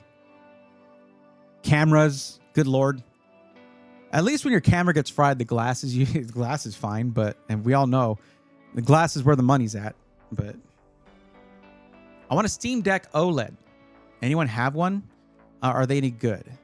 I've heard they are. I'm kind of excited about the the OLED thing. I asked about the Switch 2, and I've got my opinions on it. I'm genuinely upset that Nintendo didn't put an OLED on there. Genuinely miffed about that. I'm gonna go ahead and pick this. We'll pick this 5080 for now. I'm not really hearing anything back from Corrupt. I was asking questions, but I haven't really heard anything. Oh, I guess I don't know if I was really clear. We'll just go with the 5080 AORUS Master Ice for now. Basically, this. When Nintendo came out with the Switch OLED, they were saying, hey, you know what's a better screen? An OLED screen. You should buy another console to have the OLED for handheld because it's better. And then they come out with the Switch 2, which is an improvement in like every sense. Resolution, frame rate, VRR, variable refresh rate, all the size of it, battery life sucks from my experience, other things. But like, they went back to LCD, and they're just going to be like in 2 years. Hey, you know what's a better screen? OLED.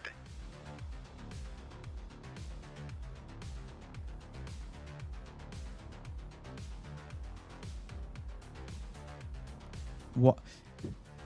I'm just here like they can't keep getting away with this.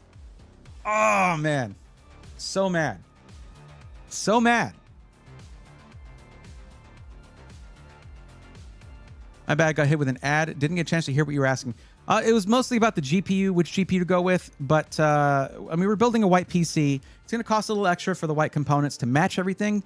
But it's going to be, I mean, you have a $4,000 budget. That's substantial. And aesthetics are something to consider there. So it's all good. Let's get you a slick looking motherboard to go with that. Preferably. Let's see if, yeah, that's right. Oh, you're not streaming. Doesn't matter. Okay. AORUS Pro Ice right here. Look at this thing. This is a gorgeous motherboard.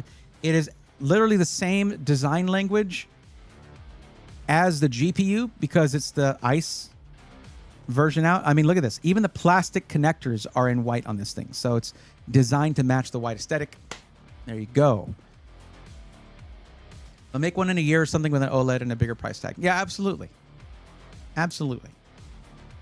Man, I will say though, like, dude, Tears of the Kingdom ran so good on Sunday. It was like it was with the game. What my final opinion on the Switch 2 was that it's a very impressive device. Is what I would have said if they had released it 3 years ago, which is what they should have done. Like, what, 8 years or something with this regular Switch? It's ridiculous. Looks clean. It does look clean. I'm sorry, back to work. All right, we'll go with that. It'll match your GPU, whether you get the 5070 Ti or the 5080. They have this version of that GPU that perfectly matches the motherboard. And why is that also important? Not just aesthetics, but both the GPU, I think the GPU has RGB, and so does the motherboard. And you only need to use the one software for both. You don't need to get Asus Armory Crate for the motherboard and like Gigabytes Fusion RGB 2.0 or whatever. You just get the Gigabyte one, or just get Signal RGB. It should cover all of it. Anyway, this also has PCIe Gen 5 storage and GPU slot. And actually, I didn't even look at the I/O. How weird for me. Hold up. I/O is there. It's not the best, but for a gaming and content creation machine, this is more than enough. You have dual Thunderbolt 4, which is plenty, Wi-Fi 7, 5 gigabit Ethernet, and 6 fast ports here, with 4 of them being USB 3.0 or 5 gigabit per second, and 2 of them being USB 3.2 Gen 2, which is 10 gigabits per second. plus these 4 up here that are just USB 2.0, and that's for your mouse, your keyboard, your headset, things like that don't require a lot of throughput. You even got your SPDIF.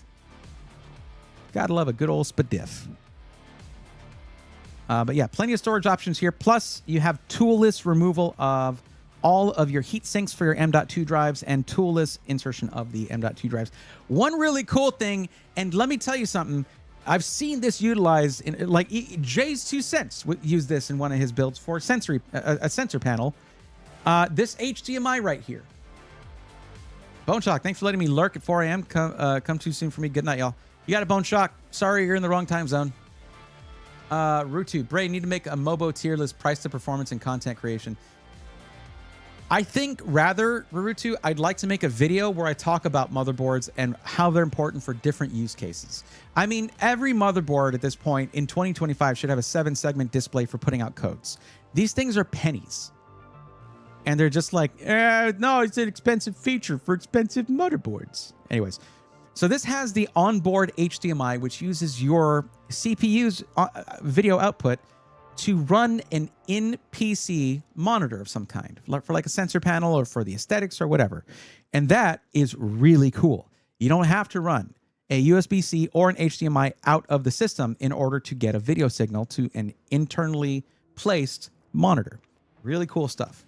And no one else is doing this. Nobody else is. They've done this for 2 motherboard generations now, and no one else is like, yo, that's actually really, really sick and not expensive to do. Let's do that. Anyway.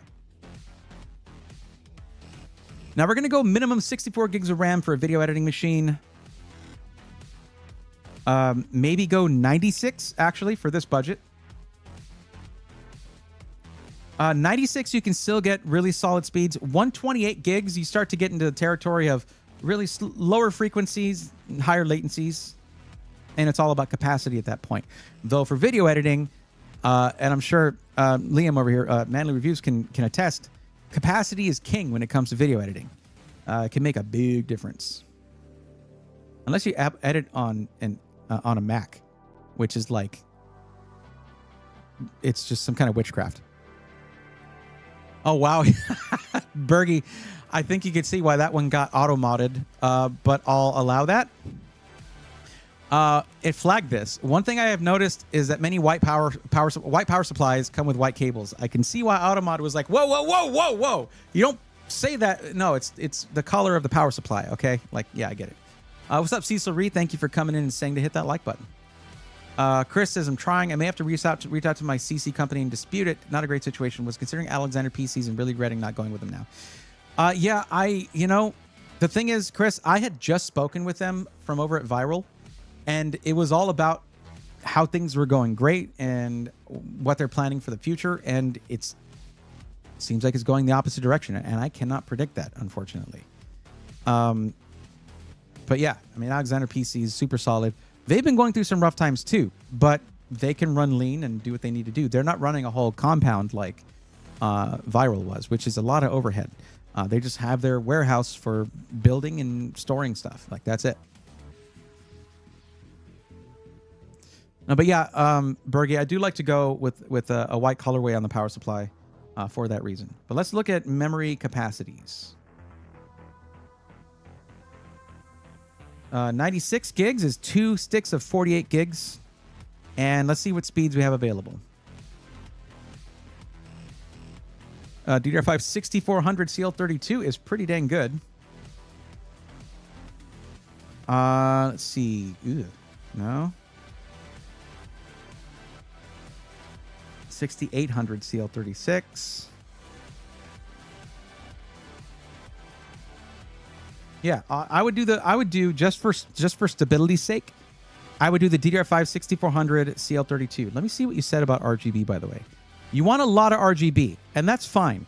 But the only RGB kit of RAM that will match the colorway, the white colorway of the system, is going to be Corsair's RAM here. Now, here's the thing about going with anything Corsair. If you're going to go with anything Corsair, you go with everything Corsair. Because IQ will try to override every other RGB software under the sun. And it's really freaking annoying. So, I don't even recommend their RAM unless you're going with the Corsair case and fans Corsair AIO, Corsair everything. I guess that's most of it. Like, you don't have to go with their storage. That doesn't even have RGB. But anything that has LEDs on it, if you have one Corsair thing, they need to all be Corsair things. Instead, we can just look at this color-matched Team Group T-Create Expert, 96 gigs, DDR5 6400 CL32. That first word latency should actually be lower than DDR5 6000 CL30. If I'm not mistaken on that, that should be just fine right there. And $379 for 96 gigs of RAM, not bad at all. Compared to the $425 over here, it's, you know, a good $50 cheaper. So instead of it being additional RGB, it's just going to be non-RGB, but blend in perfectly with the motherboard. Now, one thing I don't recommend is going with 4 sticks of DDR5. The best, still to this day, particularly for AMD, but although their memory controls have gotten better, anyways, I keep giving all these qualifiers. To this day, the commonly agreed upon best practice for stability is 2 sticks of DDR5 in the capacity that you need. You don't get like, oh, I'll get 32 gigs now and then another kit of 32 later. That was back in DDR4 days. It worked great for that. DDR5, not quite the same. There's reasons for that I need not get into. Onward, what's going on, buddy? How's it going? Is Team Group good RAM? Team Group is solid RAM, yeah, and they basically use the same ICs as every other DDR5. It's just the rest of the build quality that you need to be concerned with. But the main component is the RAM ICs on there, and these are fine. So I was grabbing a drink, but I heard you on virals. Yeah, I did not see this coming at all. I'll keep you in the Swarm community posted inside the channel. Chris, my recommendation is to go to put together your story with maybe a couple screenshots of your interactions with them, and make an SI testimonial talking about this. That's something that I can bring up to them and they cannot ignore. Rather than just chats in a stream that I would have to basically scrub through a stream to find. If you put a testimonial in there, that's going to be much more helpful, along with receipts, basically. Not your literal receipt with your personal info. I'm talking about interactions with them, screenshots of that kind of thing. Just try to hide any personal info if you can.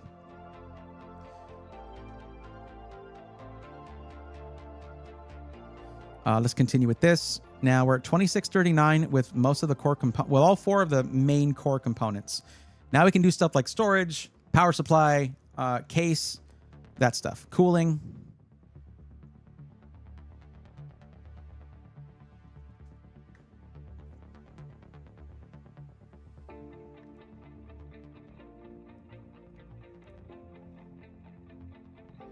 So the question here is, do we want to go with overkill storage for your boot drive?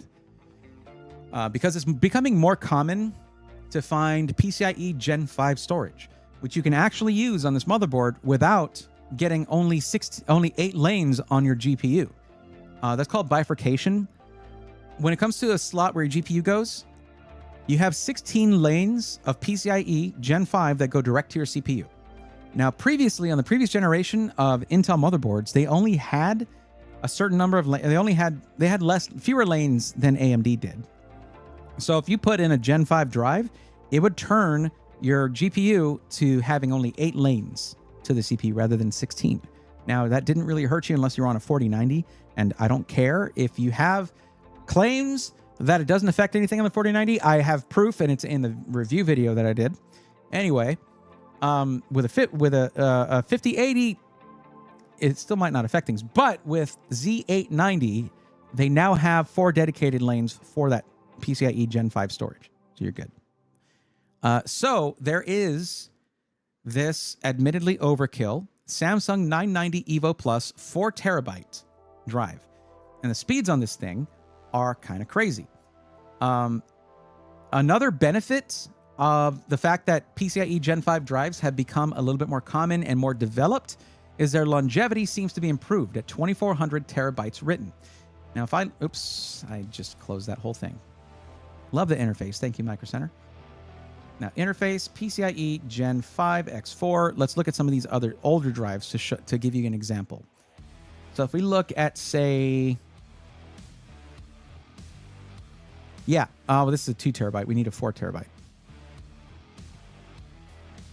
Let's see. Let's go to capacity and choose 4 terabytes just to compare these. There's only 3, so that'll make comparison pretty easy. We'll compare these 3 to see how they're all doing on their longevity. 2400, good. That's a newer drive from Crucial. And then both these 4 terabytes should be the same. One just comes with a heatsink that you don't need. So this one's actually $40 less. What are the speeds like? Let's see. 14,100 megabytes per second on potential sequential read speed, and the sequential write speed is up to 12,600. 14.1, 12.6. 14.8, 13,400. So not much. It's kind of a drop in the bucket at these numbers. So it's $40 off. I guess you can choose whichever one you want. But either one's going to be good. You just don't need this heatsink that this comes with. But they'll install it for you, so you don't have to worry about removing that. I don't know. I might just say for the $40, because again, it's 10% of the price, I guess. That's a smooth dome. Smooth dome. Thank you, Chris Coates. Chris Coates? Is Coates correct or is it Coates? Please tell me. But thank you. It is. I recommend Mother's Polish and an orbital sander. Coots. Got it. All right, we'll just go with Samsung one. They have more of them in stock.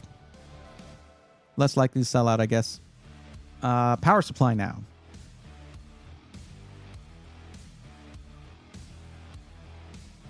I hate that it does this, where it limits which ones you can look at.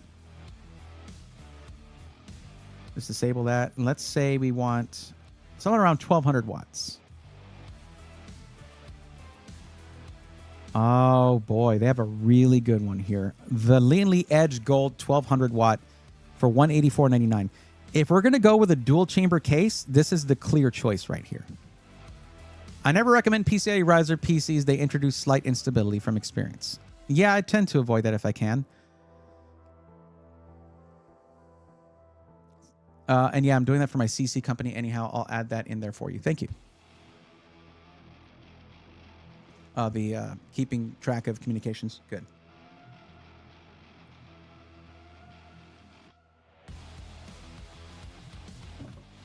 Apocalyptic, did you check the coupon codes channel in the Discord? It should. Oh, it's new. It should be Bray 5. It's Bray 5 now. You can probably email them and maybe have them apply the code after the fact. But congrats on the $6,000 PC. I hope you can get that code. That's 5% off for a $6,000 PC. That's a chunk of change right there.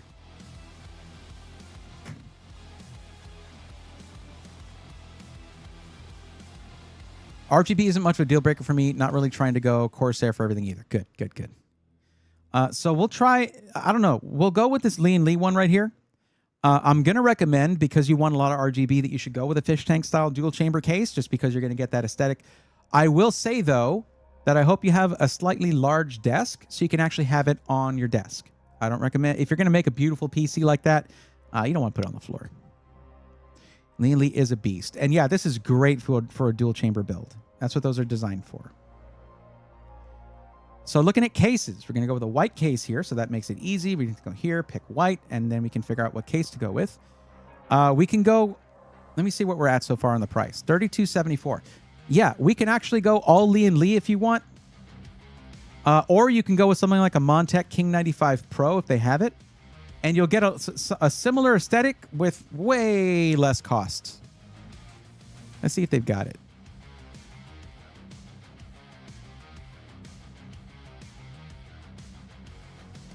Ooh, they have the Evolve X2. That's a gorgeous case. It's a little limited on what you can put in it. I don't recommend it for a content creation PC necessarily, because you're limited on how much storage you can put in there, other than M.2.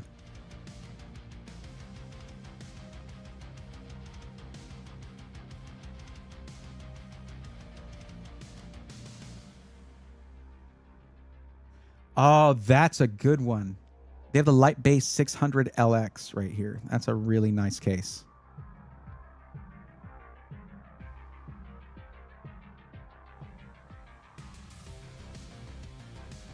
We'll take a look at that.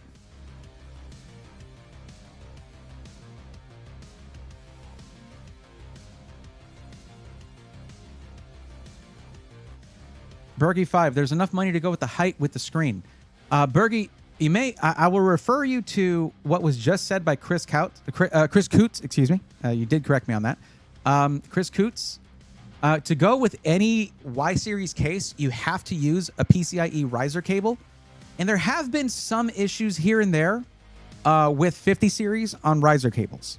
Also, that comes with a PCIe Gen 4 riser cable. This GPU and motherboard both use PCIe Gen 5, and that is definitely something that needs to be considered.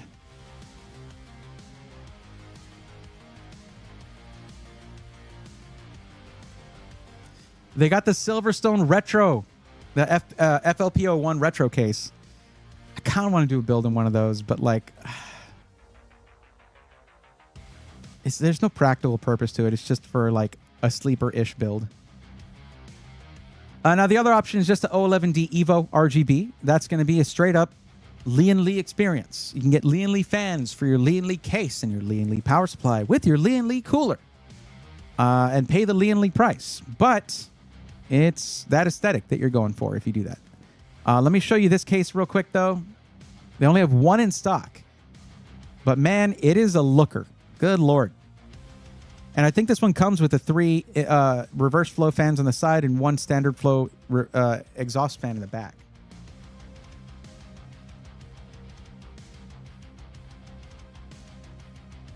This one can also very easily be inverted or laid on its side.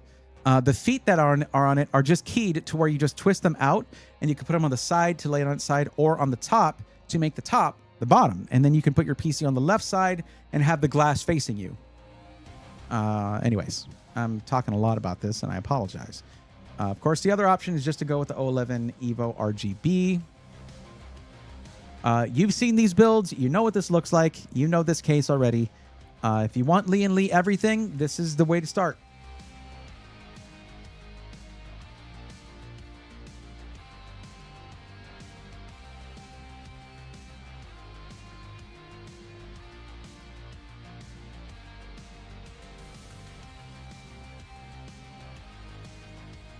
Okay, don't do that. Thank you very much.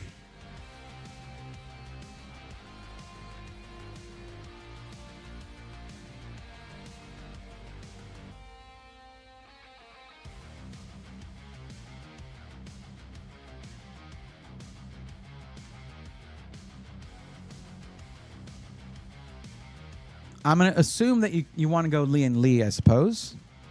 Just chime in at any point. Correct.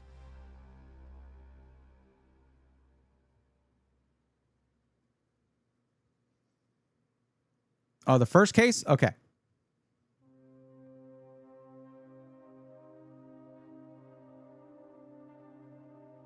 Remember, reminder, there is only one of these in stock.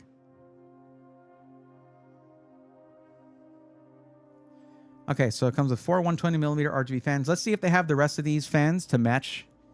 They need to have the reverse flow, though, in stock.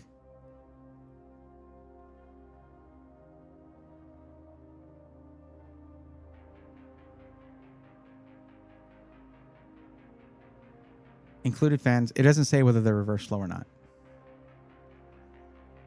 Do they have more than one picture? What the hell? Okay. Yeah, there should be reverse flow.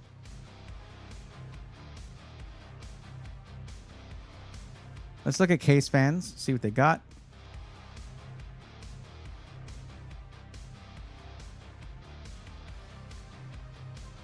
They do not have the rest of these fans in stock. So, let's look at coolers instead. If they have the right cooler, then you just need to get 3 fans for the bottom. If you take them to them, they will install them for you. But it doesn't look like they have Be Quiet coolers. Huh. Interesting. Very interesting.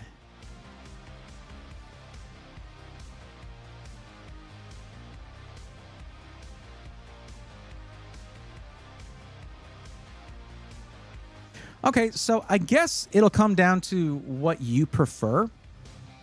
If you really, really want your fans to all match, you can order the Be Quiet. I guess they're the light wings in white, 120mm. You can order some of those, like 3 of them reverse flow and 3 of them standard flow. the three, and you would take them to Micro Center and say, hey, use this case, but use these fans to do the build for the bottom intake and top exhaust on the AIO. And what they would do is you get an all-in-one liquid cooler, and they would just replace those fans with a matching Be Quiet fan, so all the ones in the case match. The other option is to remove the fans that come with the case and put in your own fans there. But it's like, now you can see why the Lian Li 011 Evo RGB comes with 0 fans. They know people are going to want to put their own fans in many cases for like higher end builds.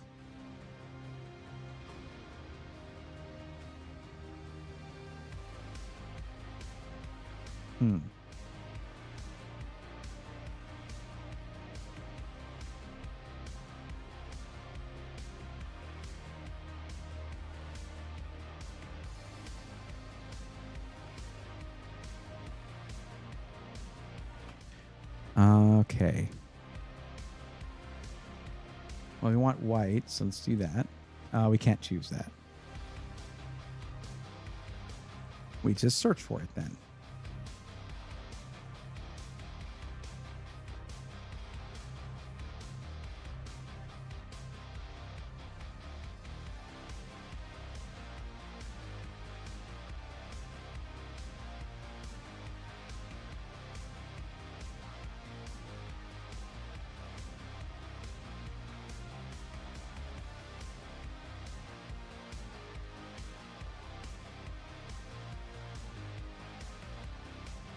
I guess I would say if you want to max out your cooling, the Liquid Freezer 3 has a thicker radiator, really good static pressure on the fans, and just performs really well. And if you want to change out the fans, you can. I would say that's up to you. But you would have to order those separately.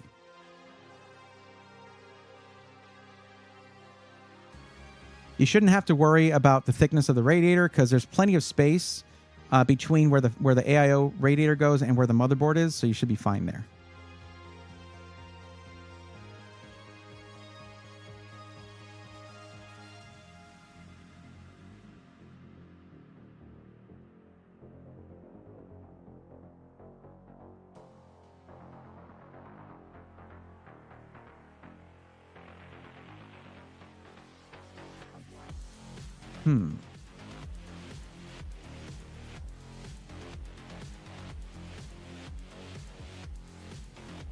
Yeah, they don't have the white ones here either. So what if we go here?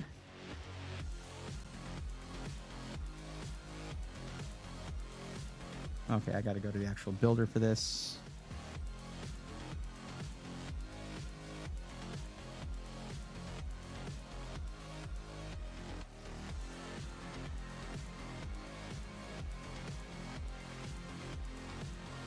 So you could go with, oh no, those aren't priced out.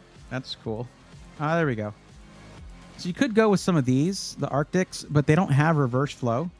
So if instead we get rid of that and you go with Be Quiet. All right, let's close that. Go with white.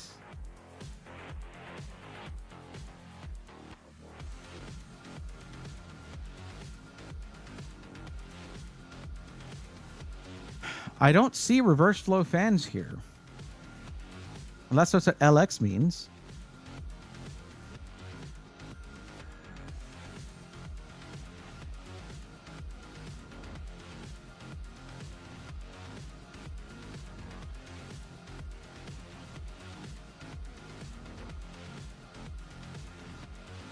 No, those are standard flow.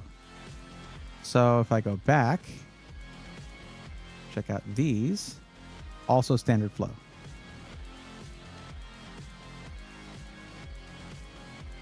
And those are 140s. Why no Lian Li fans? No worries, I could just buy the fans separately. All right, but you want them to install them for you. Wait, actually, let me see, right? You said that you want it pre-built. So you want them to install it for you, correct?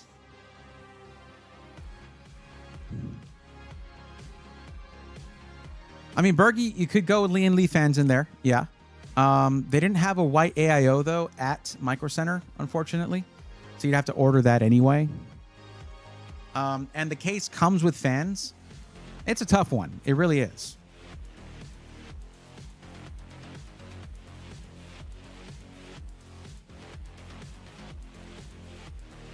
Let's get rid of this. Take a look at what they have for Lee and Lee. They got so many SKUs for Lee and Lee, but that's what happens when you want to have all these choices and reverse flow, standard flow, all that.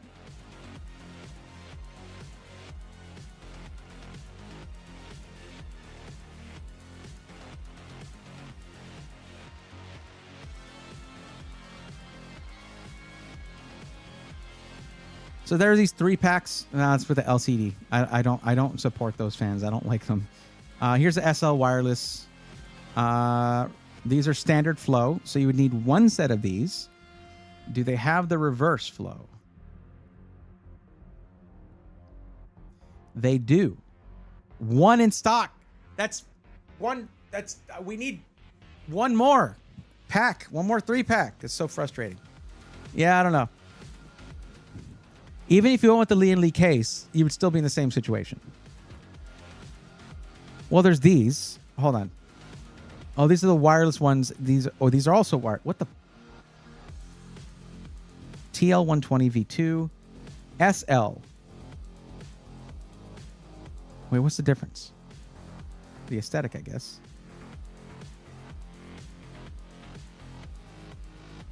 Oh, these have like the infinity mirrors on the side. Okay. So maybe you go TL120s for all of it, right? So you get 2 of these, 3 packs. That's for your side intake and your bottom intake. And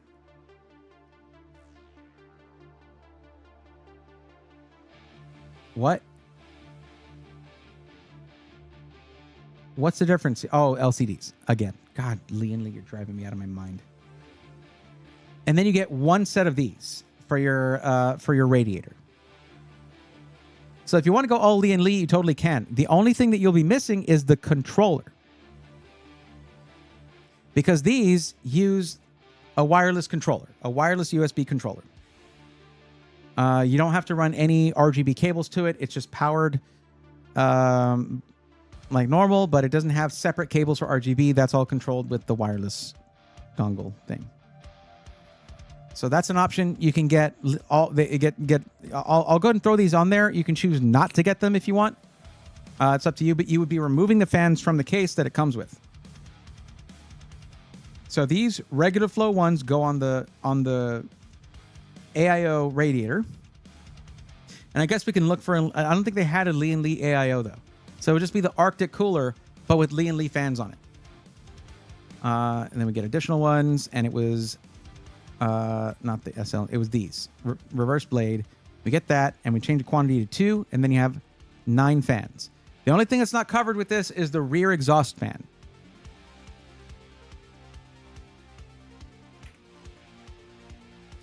So in order to cover that, we would go in. See, we're getting to... Lee Lee fans, man, I'm telling you, they're so freaking expensive. This is $300 worth of fans, and you still got to cover the $250 same-day build fee. And we're at budget now. Like, Lee and Lee fans are so ungodly expensive.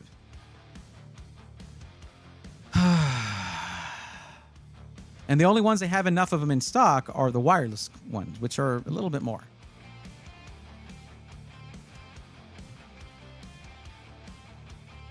We also went with really big storage here with the fastest and with 4 terabytes of the fastest storage on the market.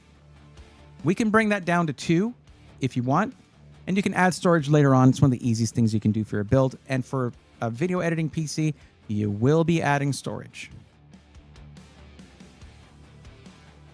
But man, $300 in fans. Like $320. About $320 in fans alone.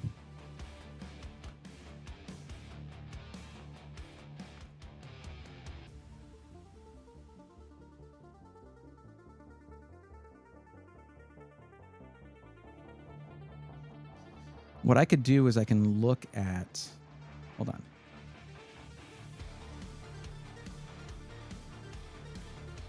Hold on. Fan color in white.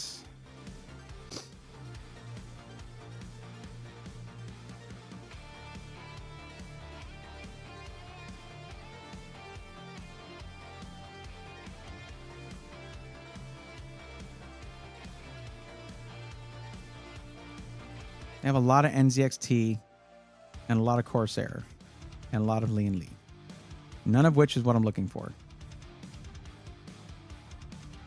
Each of those all use like proprietary connectors. They have the Montech ones.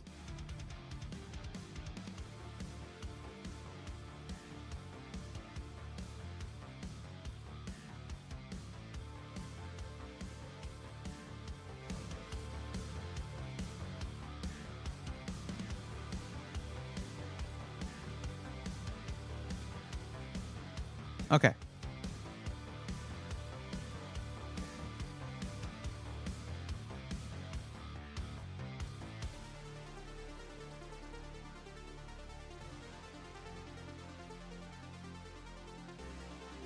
This is going to be your exhaust fan right here. Oh, that has the LCD. Damn it! You don't need the LCD. There we go. Okay. You have one in stock for of a single fan for the rear exhaust. There you go. We'll go to storage. Pick 2 terabytes.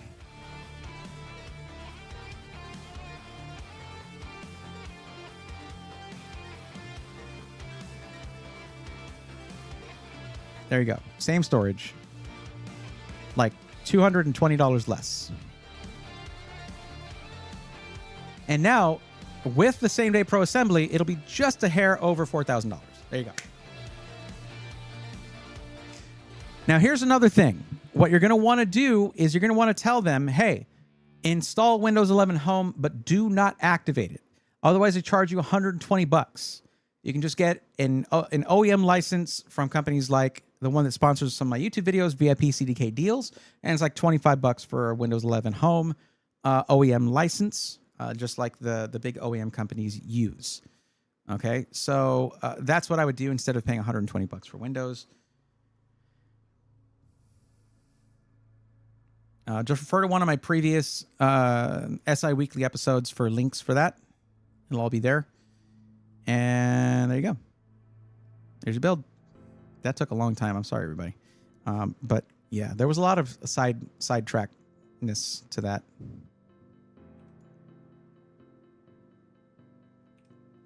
Now, what I need you to do is this. I need you to go here.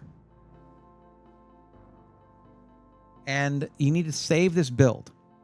Now, that'll prompt you to, if you don't already have one, to create a Micro Center account.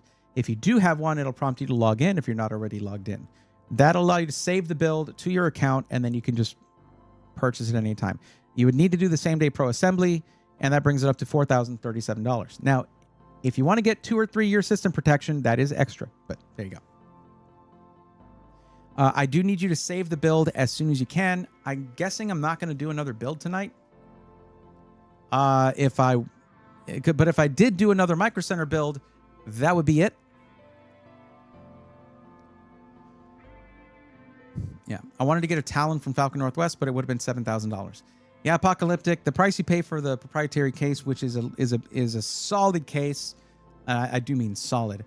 It does add a lot to that, plus some of the coverage that you get from them does come at a bit of a premium. Not that they get charged extra for it. It's part of the deal. But they do things like in the first year, if you have any issues that require an RMA, they pay overnight shipping to them and back to you within the first year, which is extravagant. Falcon Northwest that is a boutique product for sure. Corrupt, no problem. You're all set. There you go. Oh man, I sure talked a lot for that. I hope it was worth it for you guys. I hope you had fun. I know I did. That was one build.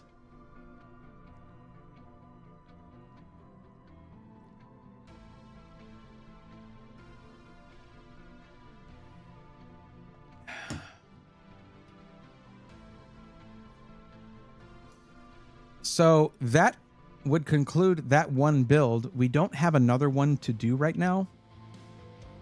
If anyone's just being like, okay, I'll wait till he finishes and then ask for help, you should be filling out the form, or you should have filled out the form to get yourself on the list here.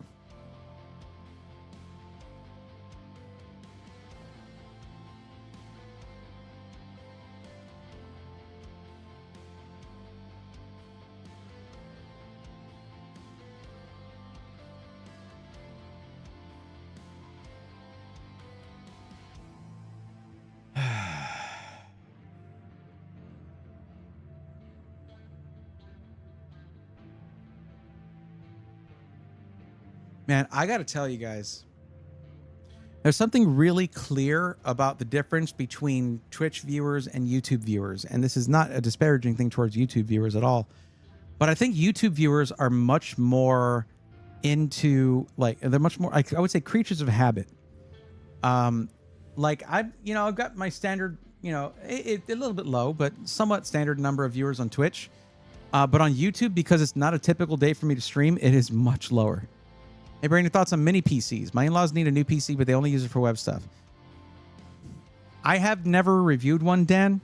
And you know how I feel about making recommendations on something when I don't feel like well-versed in that thing? So it's hard for me to say.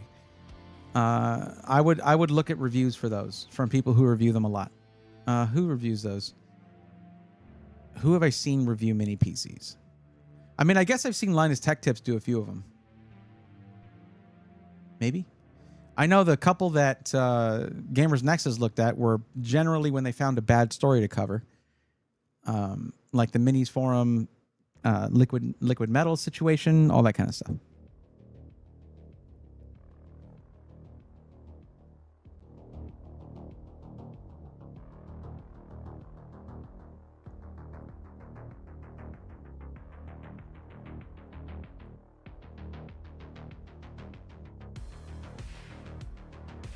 Corrupt, you're gonna like that that power supply I chose. It comes with really nice cables with it. Liam Lee has put a lot of work into making their cables really nice. Like individually sleeved cables, really nice stuff. You don't even need cable extensions for that thing. It's really, really, really good. Unless you want to get a different color other than white.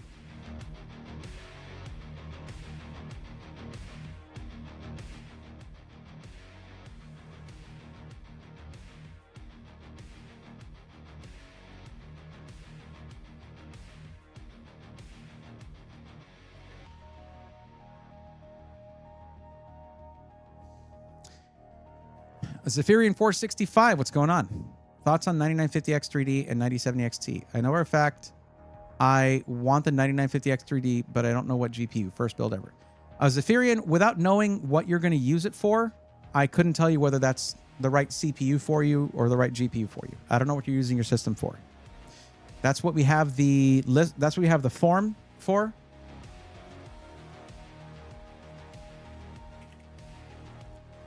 You can fill that out, and then I'll know those things, and I can make a good recommendation for you.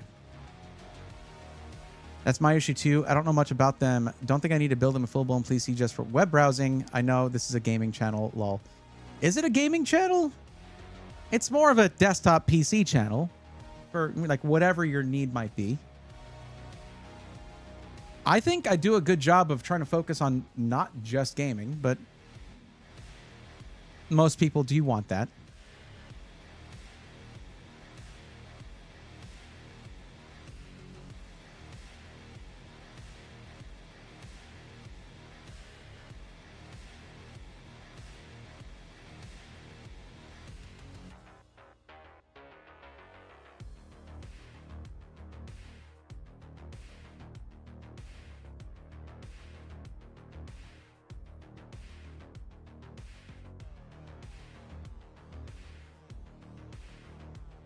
Okay, you got me. Gaming, content creation, high-end stuff, more than just web browsing for the old folks. Very true. TP to Loft. Hi again. How's it going?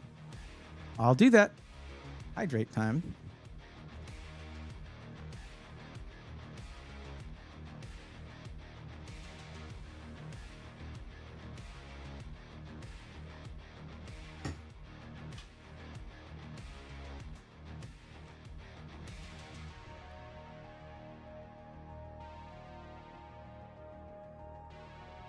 I don't know. At that point, it's like, should it just be like a Chromebook with an HDMI out?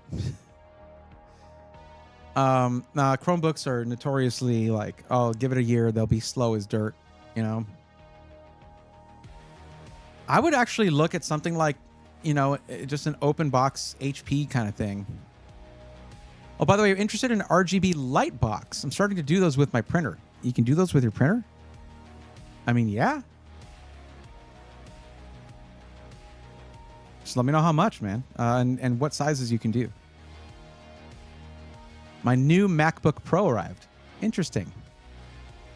Why the quotations? Is it a new to you MacBook Pro? Zephyrian 465. I know you might be filling out the form, but you can ask a few questions here if you're just trying to get a quick answer. M1 Pro MacBook Pro 2021. Those are supposed to be great. I've always wanted to really just try to get one for video editing on the go. It's like I was saying earlier, it's like black magic the way those things just like crank out Premiere Pro. But let me try it and let you know. Okay. We have a thing. Nice. Okay.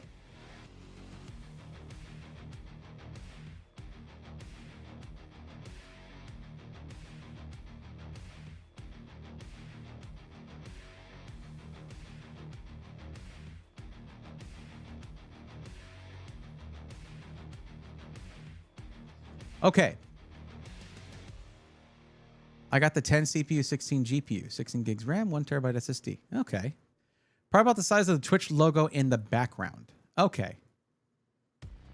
So not like massive. Don't mind spending more now. Well, that's the thing. Zephyrian, when you chose your budget,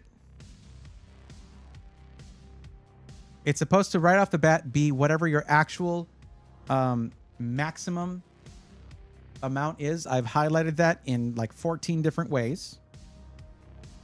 So I'm hoping that you put in what your maximum budget is. No, not massive. Print bed is only 256 by 256. All good. Yeah. I mean, that'd certainly be cool for like a shelf piece. What's your favorite AIO? I went with the Kraken. Too many great reviews to ignore. Probably, I'd say probably the just performance-wise, the Arctic Liquid Freezer 3. It's just that it can be a little hard to fit it sometimes with certain motherboards. That's all.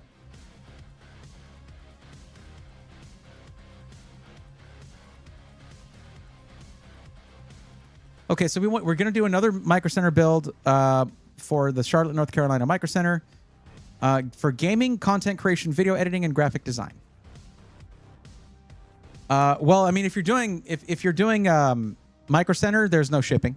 So now, what's the actual dollar amount? Not the range, but like, is it like 3,250? Whatever your actual number is. If it's 3,500, cool. I'll just whatever that might be. No wrong answers. I need to check real quick though with Corrupt. Can you verify that you have saved your build? Because I'm about to erase it.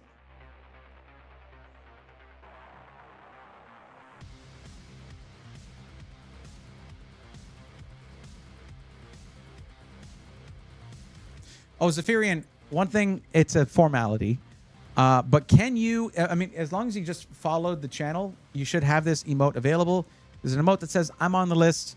Just hit that emote, drop it in chat, and I can mark you down. I mean, obviously, I know you are. You just submitted your form.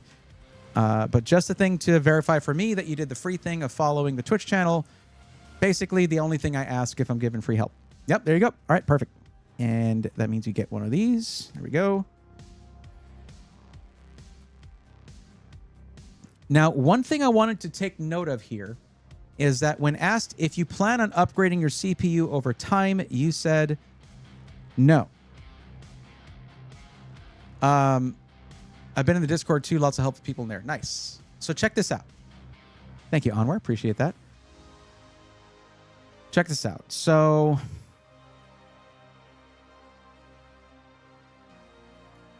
this is something I was going over with the last person that I helped out. Now, you said that you're not interested in upgrading your CPU over time. That's one of those questions that will automatically have me recommend AMD Ryzen if you say yes, because they offer the most future upgradability. Now, I'm going to show you something here. The CPU that you said you are certain that you want is right here in second place for Premiere Pro. Okay.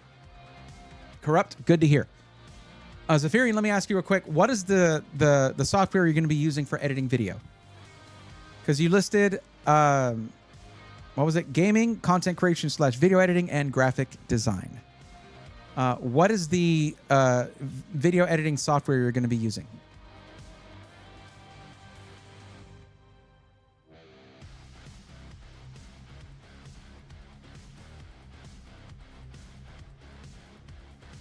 All right, DaVinci Resolve. Let's take a look at that. Okay, that's in first place here by a little bit. Well, you'll notice that the 265K, although the scores are also all very close, it's not in second place or third place. It's down here in fifth. However, I will point out the price discrepancy between these. That 9950X 3D that you said that you're certain about is nearly $700 for the CPU. Now, it is a monster of a CPU. 16 cores, 32 threads, and 8 of those cores are 3D V-Cache for gaming. Whenever you do turn on a game, the other 8 cores do shut off, but you're not streaming, so that won't be a problem, right? Oh, snap. Okay, hold up.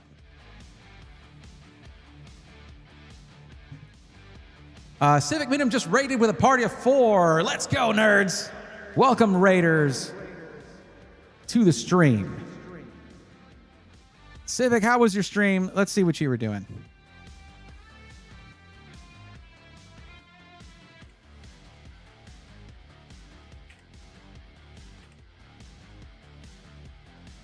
Playing Just Chatting. What were you doing over on your stream?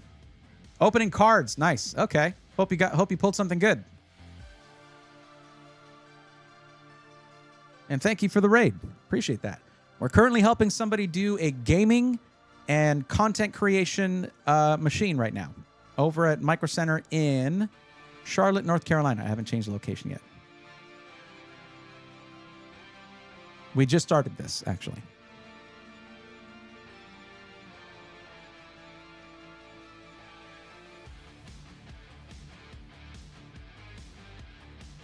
John Paul Bacon, I wish they could see, because there's also the YouTube stream going on, and John Paul Bacon over there did say, hello all who just joined, but y'all can't see that, because I can't show the YouTube chat up here, unfortunately. I wish I could.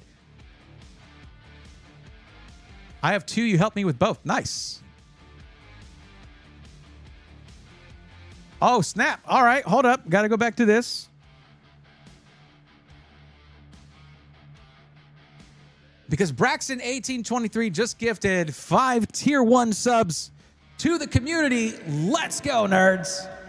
That's tier 1 sub for Mask of Flesh, One Force, Ace, Arsenal, CFG 338, and Corrupt Files. Welcome to the Swarm. Thank you. Thank you, Braxton. Much appreciated. Don't know what that was for, but I'll always appreciate that. I guess just to bring up the hype of the raid. Thank you very much.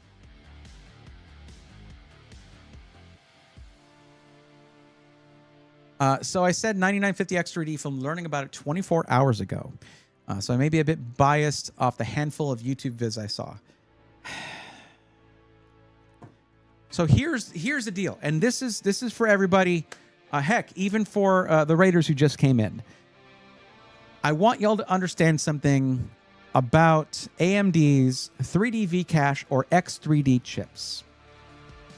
Let's go back to this.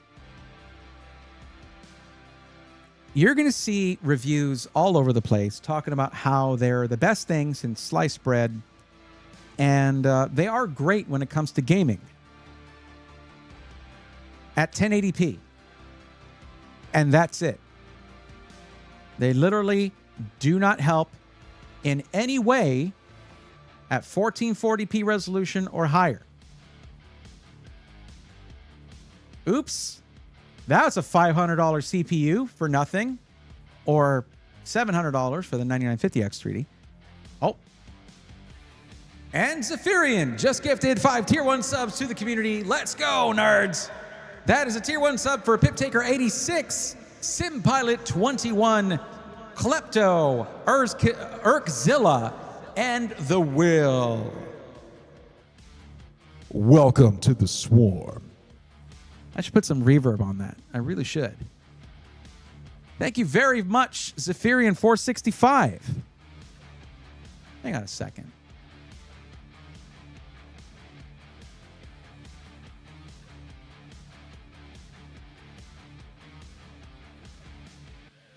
I can't do this all the time, but I can't have you gifting a sub and not having a sub badge of your own. There you go.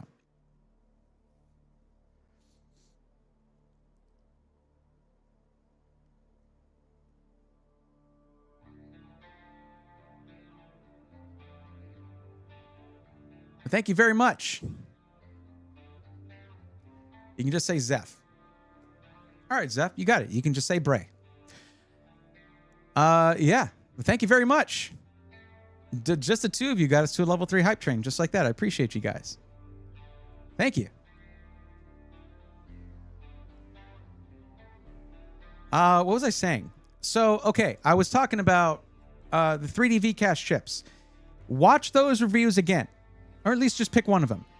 All of those charts that show the big difference between a 9800X3D or a 9950X3D and other CPUs, if you look at the facts, like this, how everything is spec'd out for the tests, the standardized tests, it's going to be at 1080p resolution.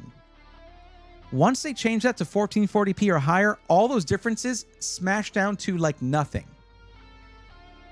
Because at that point, the CPU is not nearly as important. It's all about the GPU. There are some cases where a game can be more CPU bound, but those are few and far between. So what you do is you look at the best price to performance for the application you're looking at using.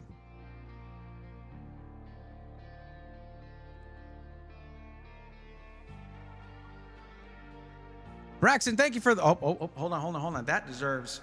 Good Lord. Okay. Braxton 1823 just subscribed at tier 3 for 3 months in advance. Let's go, nerds. That's freaking huge. I hope y'all understand that. That's a big deal. Braxton, thank you so much. That's crazy. 3 months in advance. How do you know you're still going to like me in a month or two? You don't know that. Might be making some assumptions there.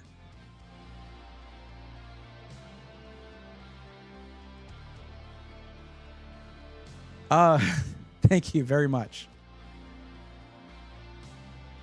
Zev said, so I do have like 30 to 40 Chrome tabs open at a time. That's going to be your RAM. That's what that has to do with. Use Photoshop and Lightroom at times, and just now getting back into gaming. CS2 and League of Legends. Okay, so let's look at that. So what I have here is the Puget Bench. I don't want email updates, thank you. Puget Bench testing for... This is the most up-to-date one because it features a 9950X3D. So fun fact, the 9950X3D, surprisingly, very good at Photoshop because typically it's only their like 8-core CPUs that do really well, the 9700X being at the top of the list. I've been here 15 months already. I know it. I know it, man. Absolutely.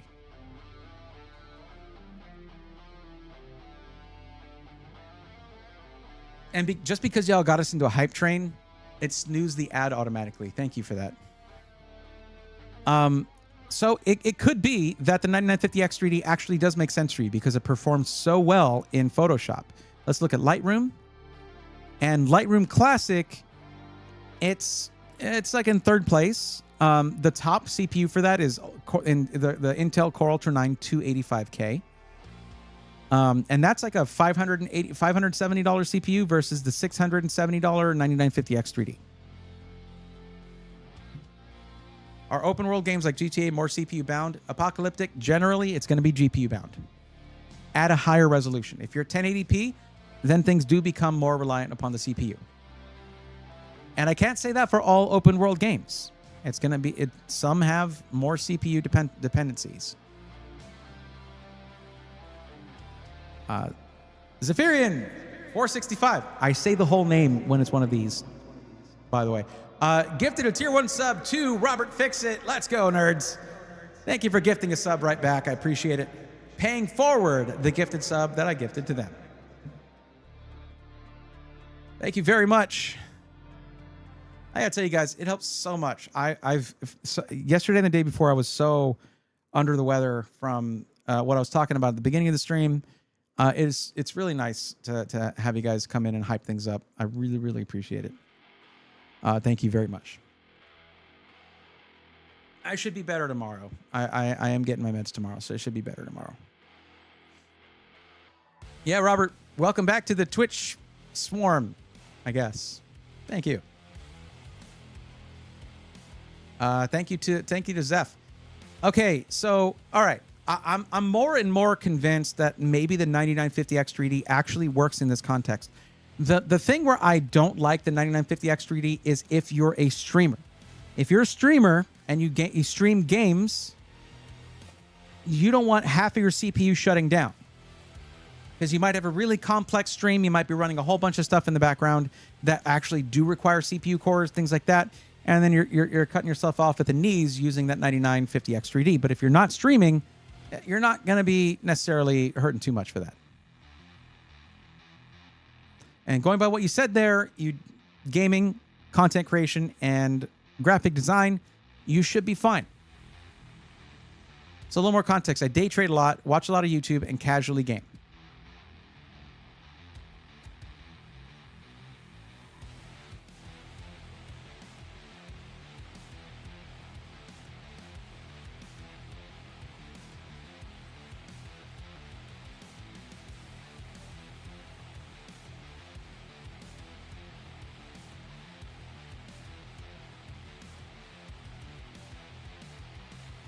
Want to create content in future. Okay. It's totally fine if that's in the future. That's what this is for. Whether you're doing it right now. I mean, you can't be doing it right now if you don't have the PC for it. If it's you're telling me what the PC is meant to be for now or in the future. Okay. Let me go and clear out this build. Unless I don't have to. Oh, you want it in black. Never mind.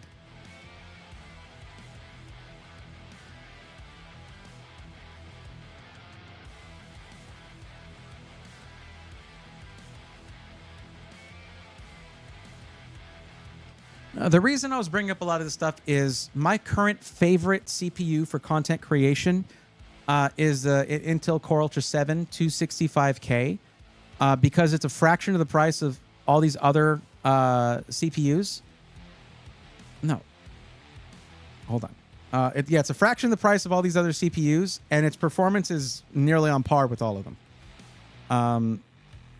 But in Photoshop, it's really not up to snuff as compared to something like the 9950X 3D or even the 9700X, which is a similar price.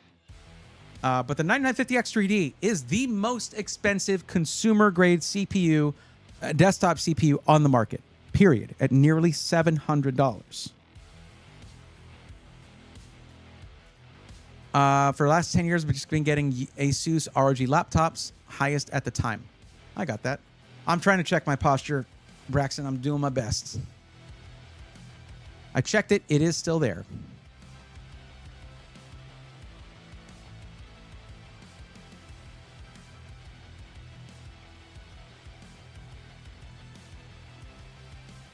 Really, in DaVinci Resolve, though, yeah, it's down. Like in Premiere Pro is where it shines. Like if you look at Premiere Pro, it's like right there with the 9950X 3D. Again, this is $700. This is about $280. But you're not using Premiere Pro, so you can't. DaVinci Resolve doesn't necessarily leverage QuickSync. So the 9950X 3D is the top CPU for DaVinci Resolve by a tiny bit, by a few points, but it's up there. But then for Photoshop, it's also one of the top CPUs. So I could see it actually being valid in your build. So I would go with it for your build.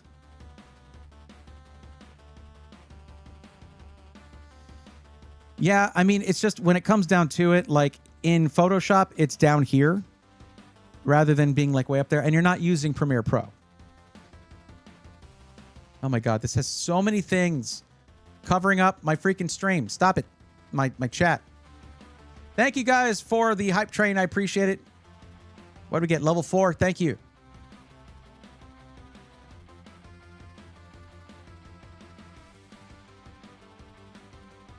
Yeah, I got that emote too. It's very nice. It's very nice. But yeah, you could see why I think the 265K is the best deal in content creation, period. DaVinci is a close tie, and I don't know if I use enough of Photoshop to make that big of a difference. I mean, it'll do the job in Photoshop, but if you use it all the time. Now, if we're looking at Lightroom Classic, though, on Lightroom Classic, it scores not on the list here. The 285K, though, is at the top of the list. But they didn't list that many CPUs as compared to some of these other ones that you'll see. Actually, in this one, a lot of these charts are very short.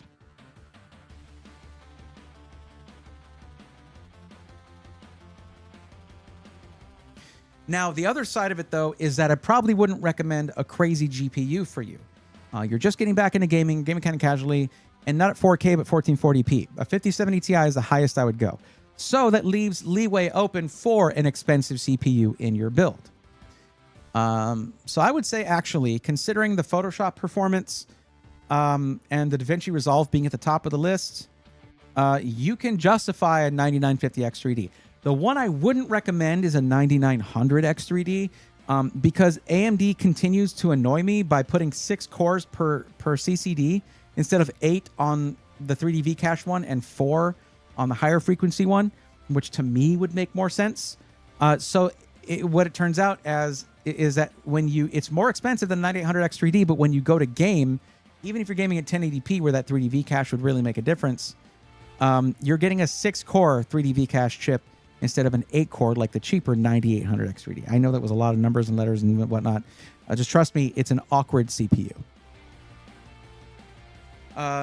It's nice talking this out. Just your thought process is nice to see. Appreciate you. Yeah, I'm honestly, I am thinking out loud.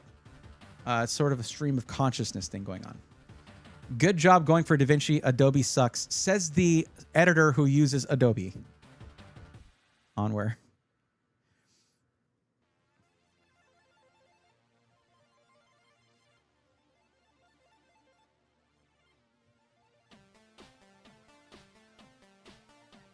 That's exactly why you should listen to me. I'm stuck in the Adobe ecosystem too.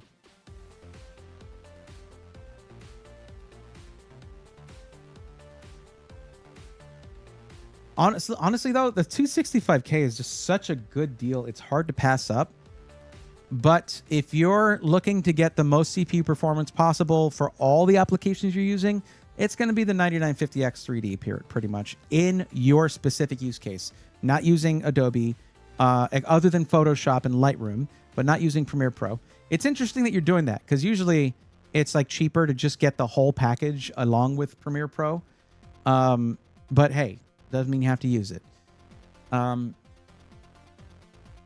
yeah, I would say you actually have a justification for the 9950X3D, and I wouldn't recommend higher than a 5070 Ti for your GPU.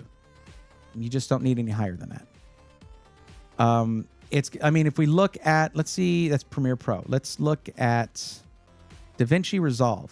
5070 Ti, look at that. 5070 Ti almost identically matches the 4090 in DaVinci Resolve and the 5080. Like, they're like neck to neck. The only way that you can get a performance jump, a substantial performance jump over the 5070 Ti is with a 5090 that costs 3 times as much. Yeah. 5070 Ti all day. Let's look at Lightroom Classic, 5070 Ti, just right up there with actually the 5090 is slower in Lightroom than a 5070 Ti. What? Okay, all right. Got that one under our belts. Let's look at, we already looked at Photoshop, right? No, we haven't, I guess. Where's Photoshop? Lightroom Classic, Premiere Pro, After Effects. After Effects, it's in the top 3. You know, not a huge difference. 5070 Ti, again. And Topaz Video. Did they not test Photoshop with this? Yeah, they don't have a Photoshop number here. What the hell? Oh, well. There's enough of the other numbers to tell me that the 5070 Ti is fine. Everyone's hyping up 9070 XT, but can't find it at MSRP, so I don't know how much makes sense. The same price as 5070 Ti, and I believe 5070 Ti is better, right? For most applications, yes. For creative applications, yes. And they both have 16 gigs of VRAM, so AMD can't use the VRAM argument there. Yeah. Let's see if we got a bundle with the 9950X3D.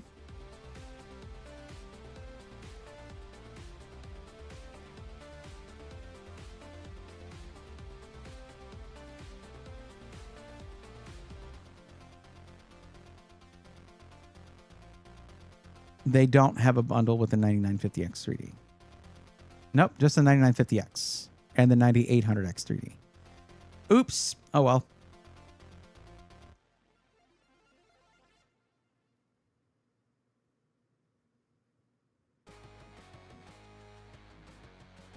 $679.99, but I mean, it's the best all-arounder. It better be for that price. We're going to choose that. We're going to check on GPUs real quick. We can always change this. This is fine. We're going to try it out like this.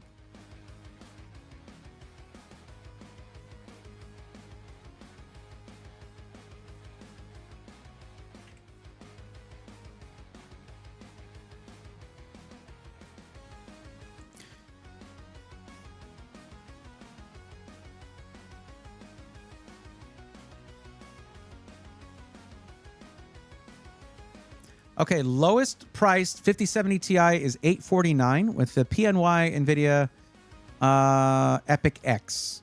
Interesting. And they have 25 plus of those in stock. So, yeah, there you go. And for anyone out there who's like, oh, what do you mean PNY? What about MSI, Gigabyte, Asus? PNY, for the longest time, if you've ever heard of the enterprise cards that NVIDIA sells, okay, like RTX Pro, 6000, things like that, those are all made by PNY. Well, they were. Then lately, NVIDIA took over that. But before that, all your Quadro cards, all that, PNY.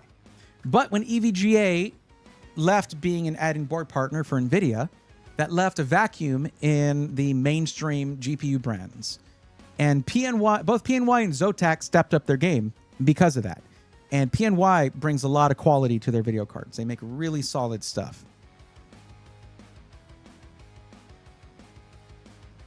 Also, color doesn't really matter to me, but I heard black is cheaper, so I said black. That is true. And also, if you had told me to choose for you, I would have roasted you for that.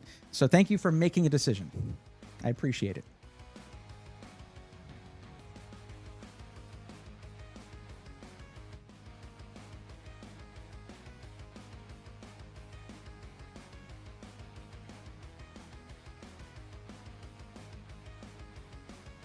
Are there any requirements for your motherboard? Like you want to connect certain things? Does anything come to mind?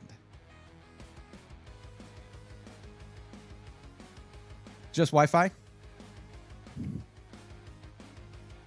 What's up, Dodger? How's it going? 4070 Ti Super all day. That's a good card. Hard to find now. You can't find it now. What's up, Tanmay? How's it going? What about Inno3D? Not too something you see in North America too much. You'll see them in the global market more than in North America. So I really couldn't tell you. I don't know. They didn't make any of NVIDIA's enterprise cards, if that's what you're asking. Other than that, no. Okay. So I shouldn't choose this $500 MSI X870 MPG Carbon Wi-Fi because you don't need a lot of I/O really.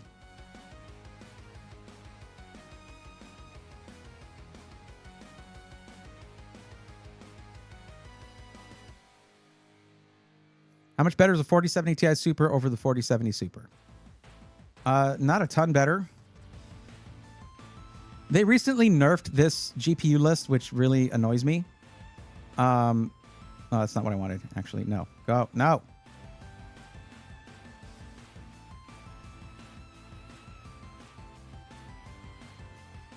Let's say it's 1440p Ultra. 4070 Ti Super over the 4070 Ti is maybe it's really not much better. If you look at the gap between the 4070 and the 4070 Super, that's a much bigger gap. So it's not a huge difference, but it did go, I believe, from 12 gigabytes of VRAM to 16, and that does make a big difference for certain applications. So the VRAM difference is there, unless I'm wrong about 4070 Ti. Let me double check that. Don't take my word for it. I'm going to verify.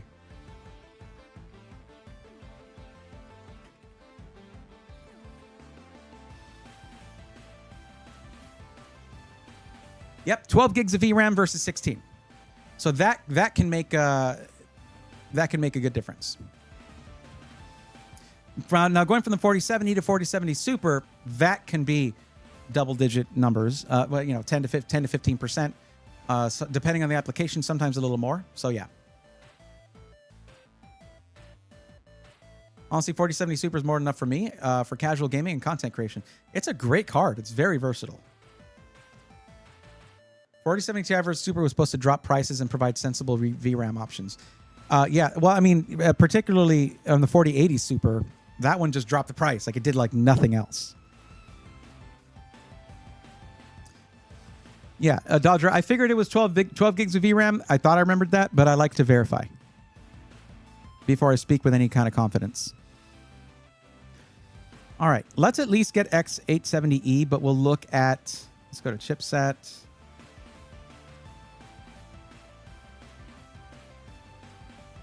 Yeah, it does that thing.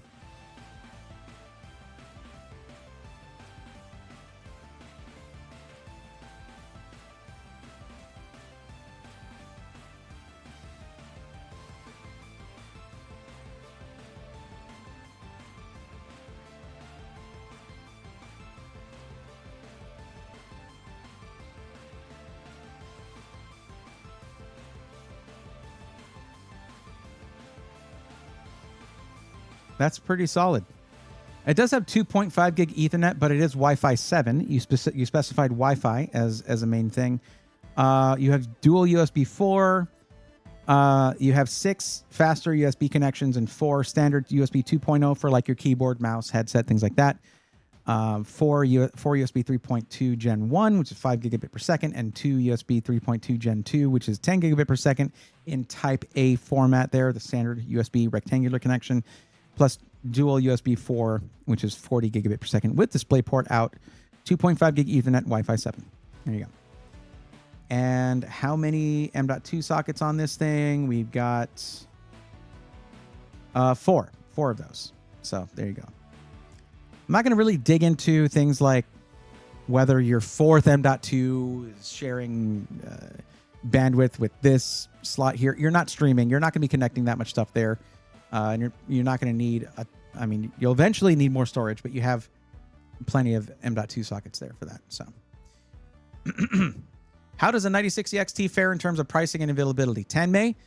I'd say that's a Google question rather than a live stream question. I haven't been keeping track of that. Yo, Shai, what's going on?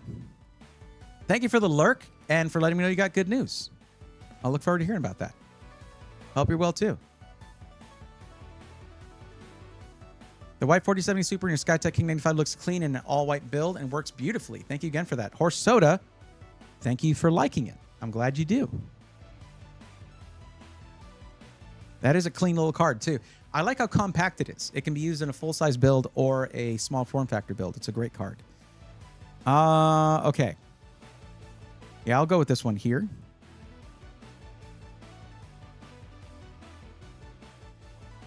We'll go with a 2 terabyte drive. How are we on budget so far? 1859. Oh, let's do your RAM. So we're going to go 64 gigs of RAM here. What'd you say about RGB?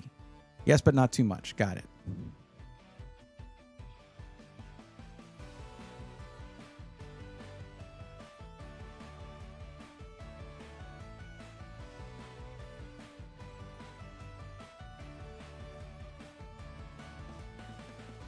Trident Z5 Neo, DDR5 6000, CL30. Perfect. There you go.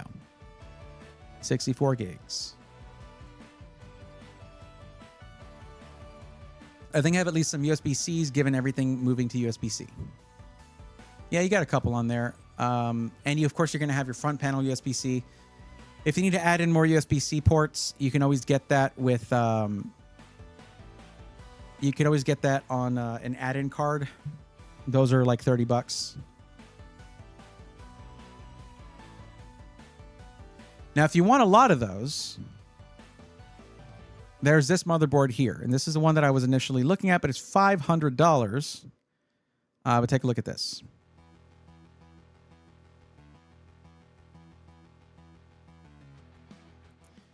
See, this one, the I/O on this is insane. I would recommend this for a streaming machine. But if you want a couple extra USB-C ports, You got it right there. But every single USB Type A port here is 10 gigabit per second. You have dual USB 4, and then you have a 10 gigabit per second USB-C and another 10 gigabit per second USB-C down here. It's pretty crazy. Yeah. But that would be an additional $150 on your motherboard if you wanted to go that route. This is a hell of a motherboard, though. Would this be better for future-proof or overkill? For your current needs, it'd be overkill. I mean, there's USB Type A to Type C adapters you can use. A lot of USB-C devices do not need 10 gigabit per second connection speeds. And a lot of them will come with an adapter, so you're good to go. Even this keyboard that I'm using came with a Type C to Type A adapter. So you should be okay without this. If you want it, you could always just tell Micro Center, hey, I want that carbon one. There you go. But I'm not going to recommend it just because it's 2 more USB-C ports. That's based on your request there. That's really all you're getting out of that. Keyboards and mice, etc., are probably never going to be more than USB 2 anytime soon, other than power delivery. Yep. Now let's talk about storage. I would start you off on two terabytes. The question is whether to go with PCIe Gen 4 or 5.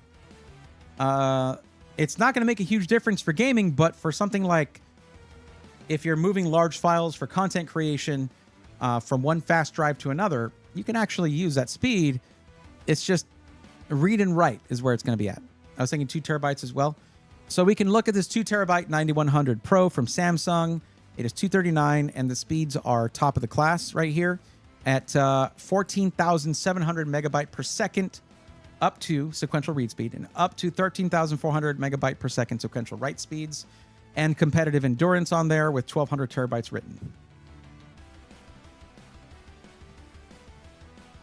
That is going to go in the M.2 socket right under your CPU because it needs that PCIe Gen 5 to operate at those speeds.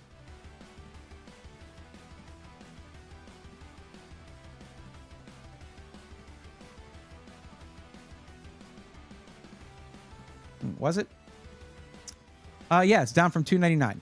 But you're going to see that on a lot of PCIe Gen 5 stuff because it just is an inflated price when it first comes out. Okay, now this part is completely subjective. This is the case. Now, I'll say this. If there's a case here that screams day trader, it's probably the Fractal North. I also don't know what I mean by that, but maybe I do. Also, Org Chaos. Hi, buddy. How's it going? The problem with the Fractal North is that it's limited to a 240 millimeter radiator for your AIO. Well, you can put a 360 on the front. Never mind. Got to have that walnut on there. Actually was looking at that before, but I kind of have been liking the Lee and Lee's. Well, guess what? You're in luck. Lee and Lee totally copied them. No, that's not them. Wait, where was it? I just saw it. No, I lost it. They totally copied them with a smaller case they made. Where is it? There it is. Look at the Lee and Lee A3. Oh, gee, I wonder where they got that design from. Oh, gee, I don't know. But no, I figure like I'm not trying to paint you in a corner or call you out here. All right, it's just if I were to go into like say the office of someone who deals with money dollars, I would not look amiss at a PC that has that on there. I'd be like, yo, that fits with the aesthetic and it smells of rich mahogany.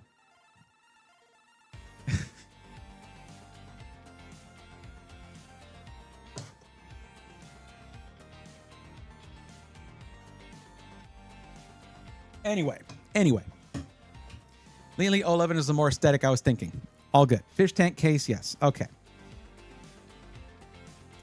Now, there is this. I like one of my favorite cases in the market is the King 95 Pro, because one of the downsides of the Lee and Lee case is that it doesn't come with fans, and you got to figure out what reverse flow fans you need for the bottom and for the side and all this other stuff.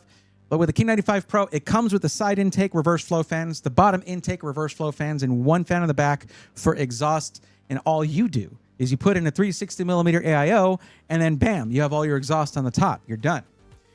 So that's $169 right here, all fans included. The 011 Evo RGB is the same price with 0 fans. So let me give you a better look at this.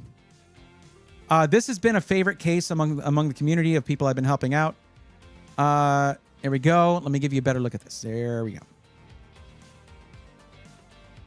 Has the RGB strip here. And other than that, though, the fans themselves are not overly RGB. They just have the ring around it, the perimeter, basically. It's got the curved glass on there. It's really nice. Comes with a fan hub for that. All you do is add your AIO with the fans on there, and it doesn't show it, but you have the fans in the bottom as well. Oh, it shows it there. There you go. It's almost, I don't know. I like the aesthetic a little bit more than the 011 Evo, but aesthetics are subjective. So you would need to also like it that way. They have how many in stock? 25 plus. So I would go with this. There you go. Am I zoomed in? I'm sorry about that. I hope you got to see the case. My bad.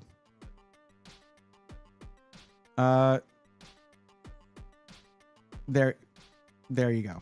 Sorry about that. My bad. Apocalyptic says, case I got, by the way. Good choice. On the MSI X870 Gaming Plus, which slot should I put my second 990 Pro? Apocalyptic, I'm pretty sure that only has one PCIe Gen 5. Oh, 990 Pro is not Gen 5, is it? I would just put it in the next one, right under the GPU. That one typically doesn't share any lanes, so you should be fine. It was visible? Good, good, good. All right. I always forget when I zoom in. I zoom in for emphasis when I want to say something and I really want it to make an impact, and then I forget and I start browsing and I'm like, hey, look at this thing. And you're like, oh, I can't. Thanks. It happens. Would you recommend Micro Center to build for me or build myself and just follow YouTube tutorial? Well, Zephyrian, Zeph, the thing is, when you select Same Day Pro Assembly, you basically get like no warranty. You get like 30 days of warranty. Unless you spend an additional $250 or $280 and get either the 2-year or 3-year warranty. Then if there's a problem, you just toss it in your car gently and you drive it over to them and say, hey, fix it because I gave you money. Now, if you just spill your coffee on it, that's not going to be covered by the warranty and you just wasted that $280 or whatever. But if you're going to have them build it for you, it does make sense to have that coverage. But just the Same Day Pro Assembly itself is $250. That's money that comes out of your budget unless you say, actually, no, the budget does not include that, please.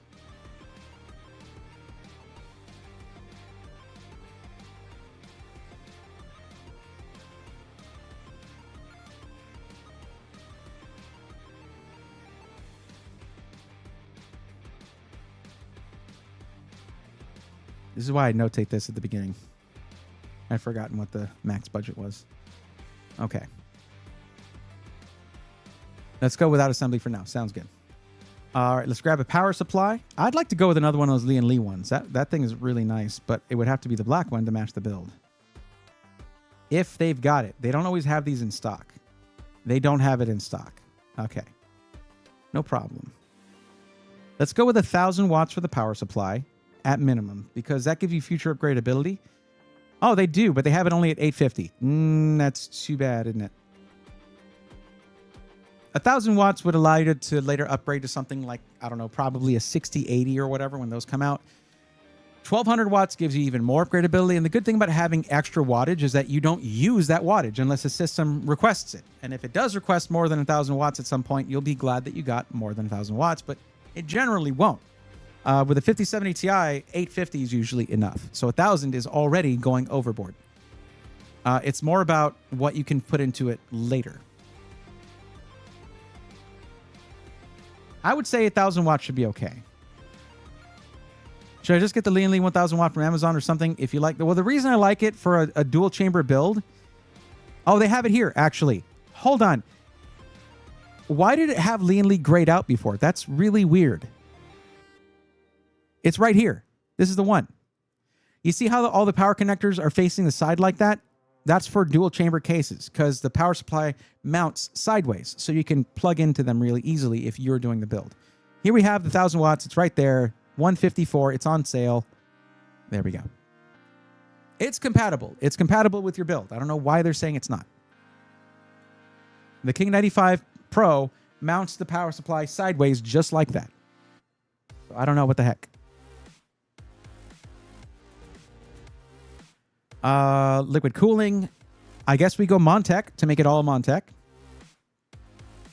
If they've got it. And they do. Look at that. All right. Hyperflow ARGB. The fans don't look identical, but it's all Montec fans. So that's nice. They have one of the RGB ones in stock. So they might end up not, I suppose, having it. But yeah. Am I missing something? For some reason, it's not giving us the option for same-day Pro Assembly. And I'm not missing anything. This is a complete build. So I don't know what the case is there, why it's doing that. But all right.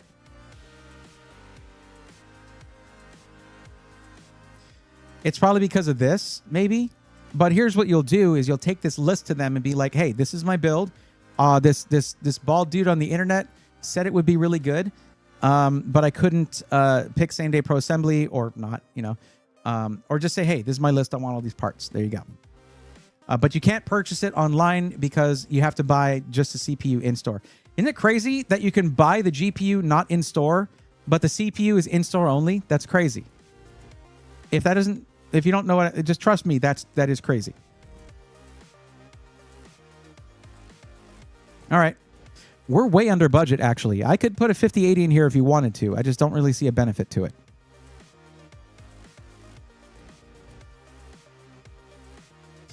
Now, you can also look at it as this. There's plenty of budget left to get same-day Pro Assembly and the 3-year warranty and still be under $3,500 before tax. Because it'll be about $500 with those two things combined. $530, those two things combined. Did I miss the storage? I guess you did, because we got a 2 terabyte 9100 Pro from Samsung.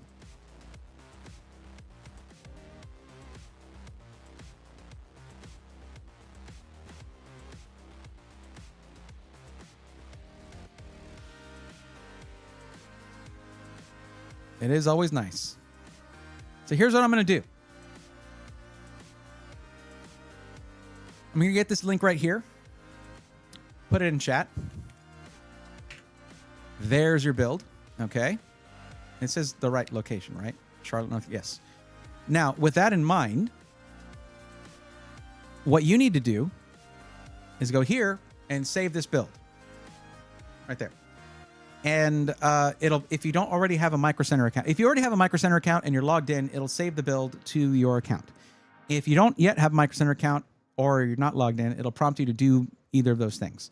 I need you to do that because it will erase this build. And that, even, I don't know, I still put them here on the list, even though that won't help anybody. They can click that link and it'll just be an empty build, but I don't know, whatever, I guess. There you go, Zeph. Good to go. Take a look at the MSI Pano 320R case. That looks gorgeous too. I have seen that one, yeah. It's a nice case.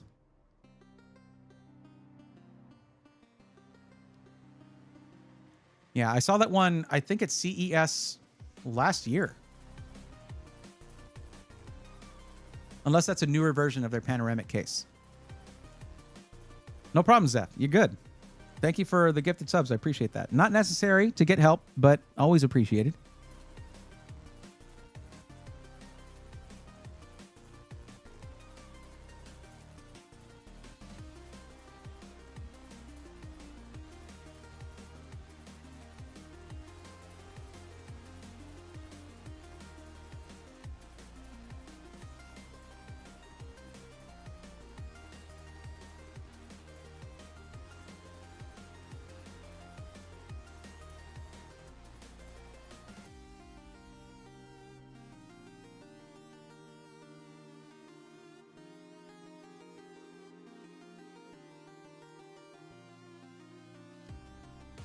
check something real quick.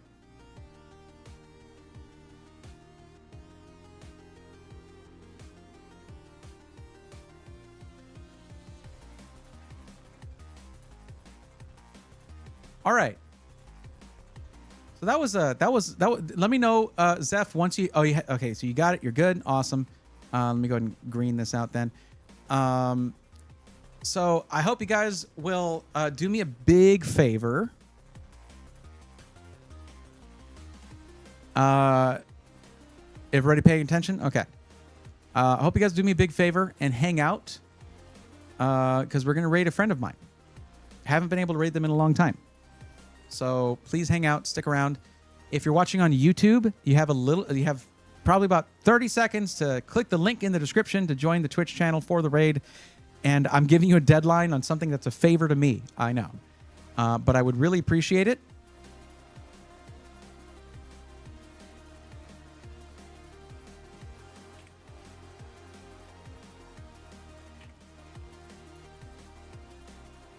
A quick reminder to you guys that when I stream, for some reason, I choose not to use profanity. I don't know why. I don't know what it is. I started streaming when my kiddo was really young. I guess maybe it was just on my mind, I suppose. But the people that I raid don't necessarily share that arbitrary self-restriction. So keep that in mind when I do raid. And for those of you who are subscribed, there is a special raid emote that I animated myself. So feel free to use that. But we're going to raid a friend of mine. And please, even if you can't stick around, just say hi, maybe drop a follow, say something nice. And we will we'll be doing that here in a second. But we're going to go ahead and end it now. We'll be back tomorrow night. Thank you guys so much for hanging out and for being a part of what I do here. It means the world to me. And I'll catch you tomorrow night at 8 p.m. Central. Until then, take care.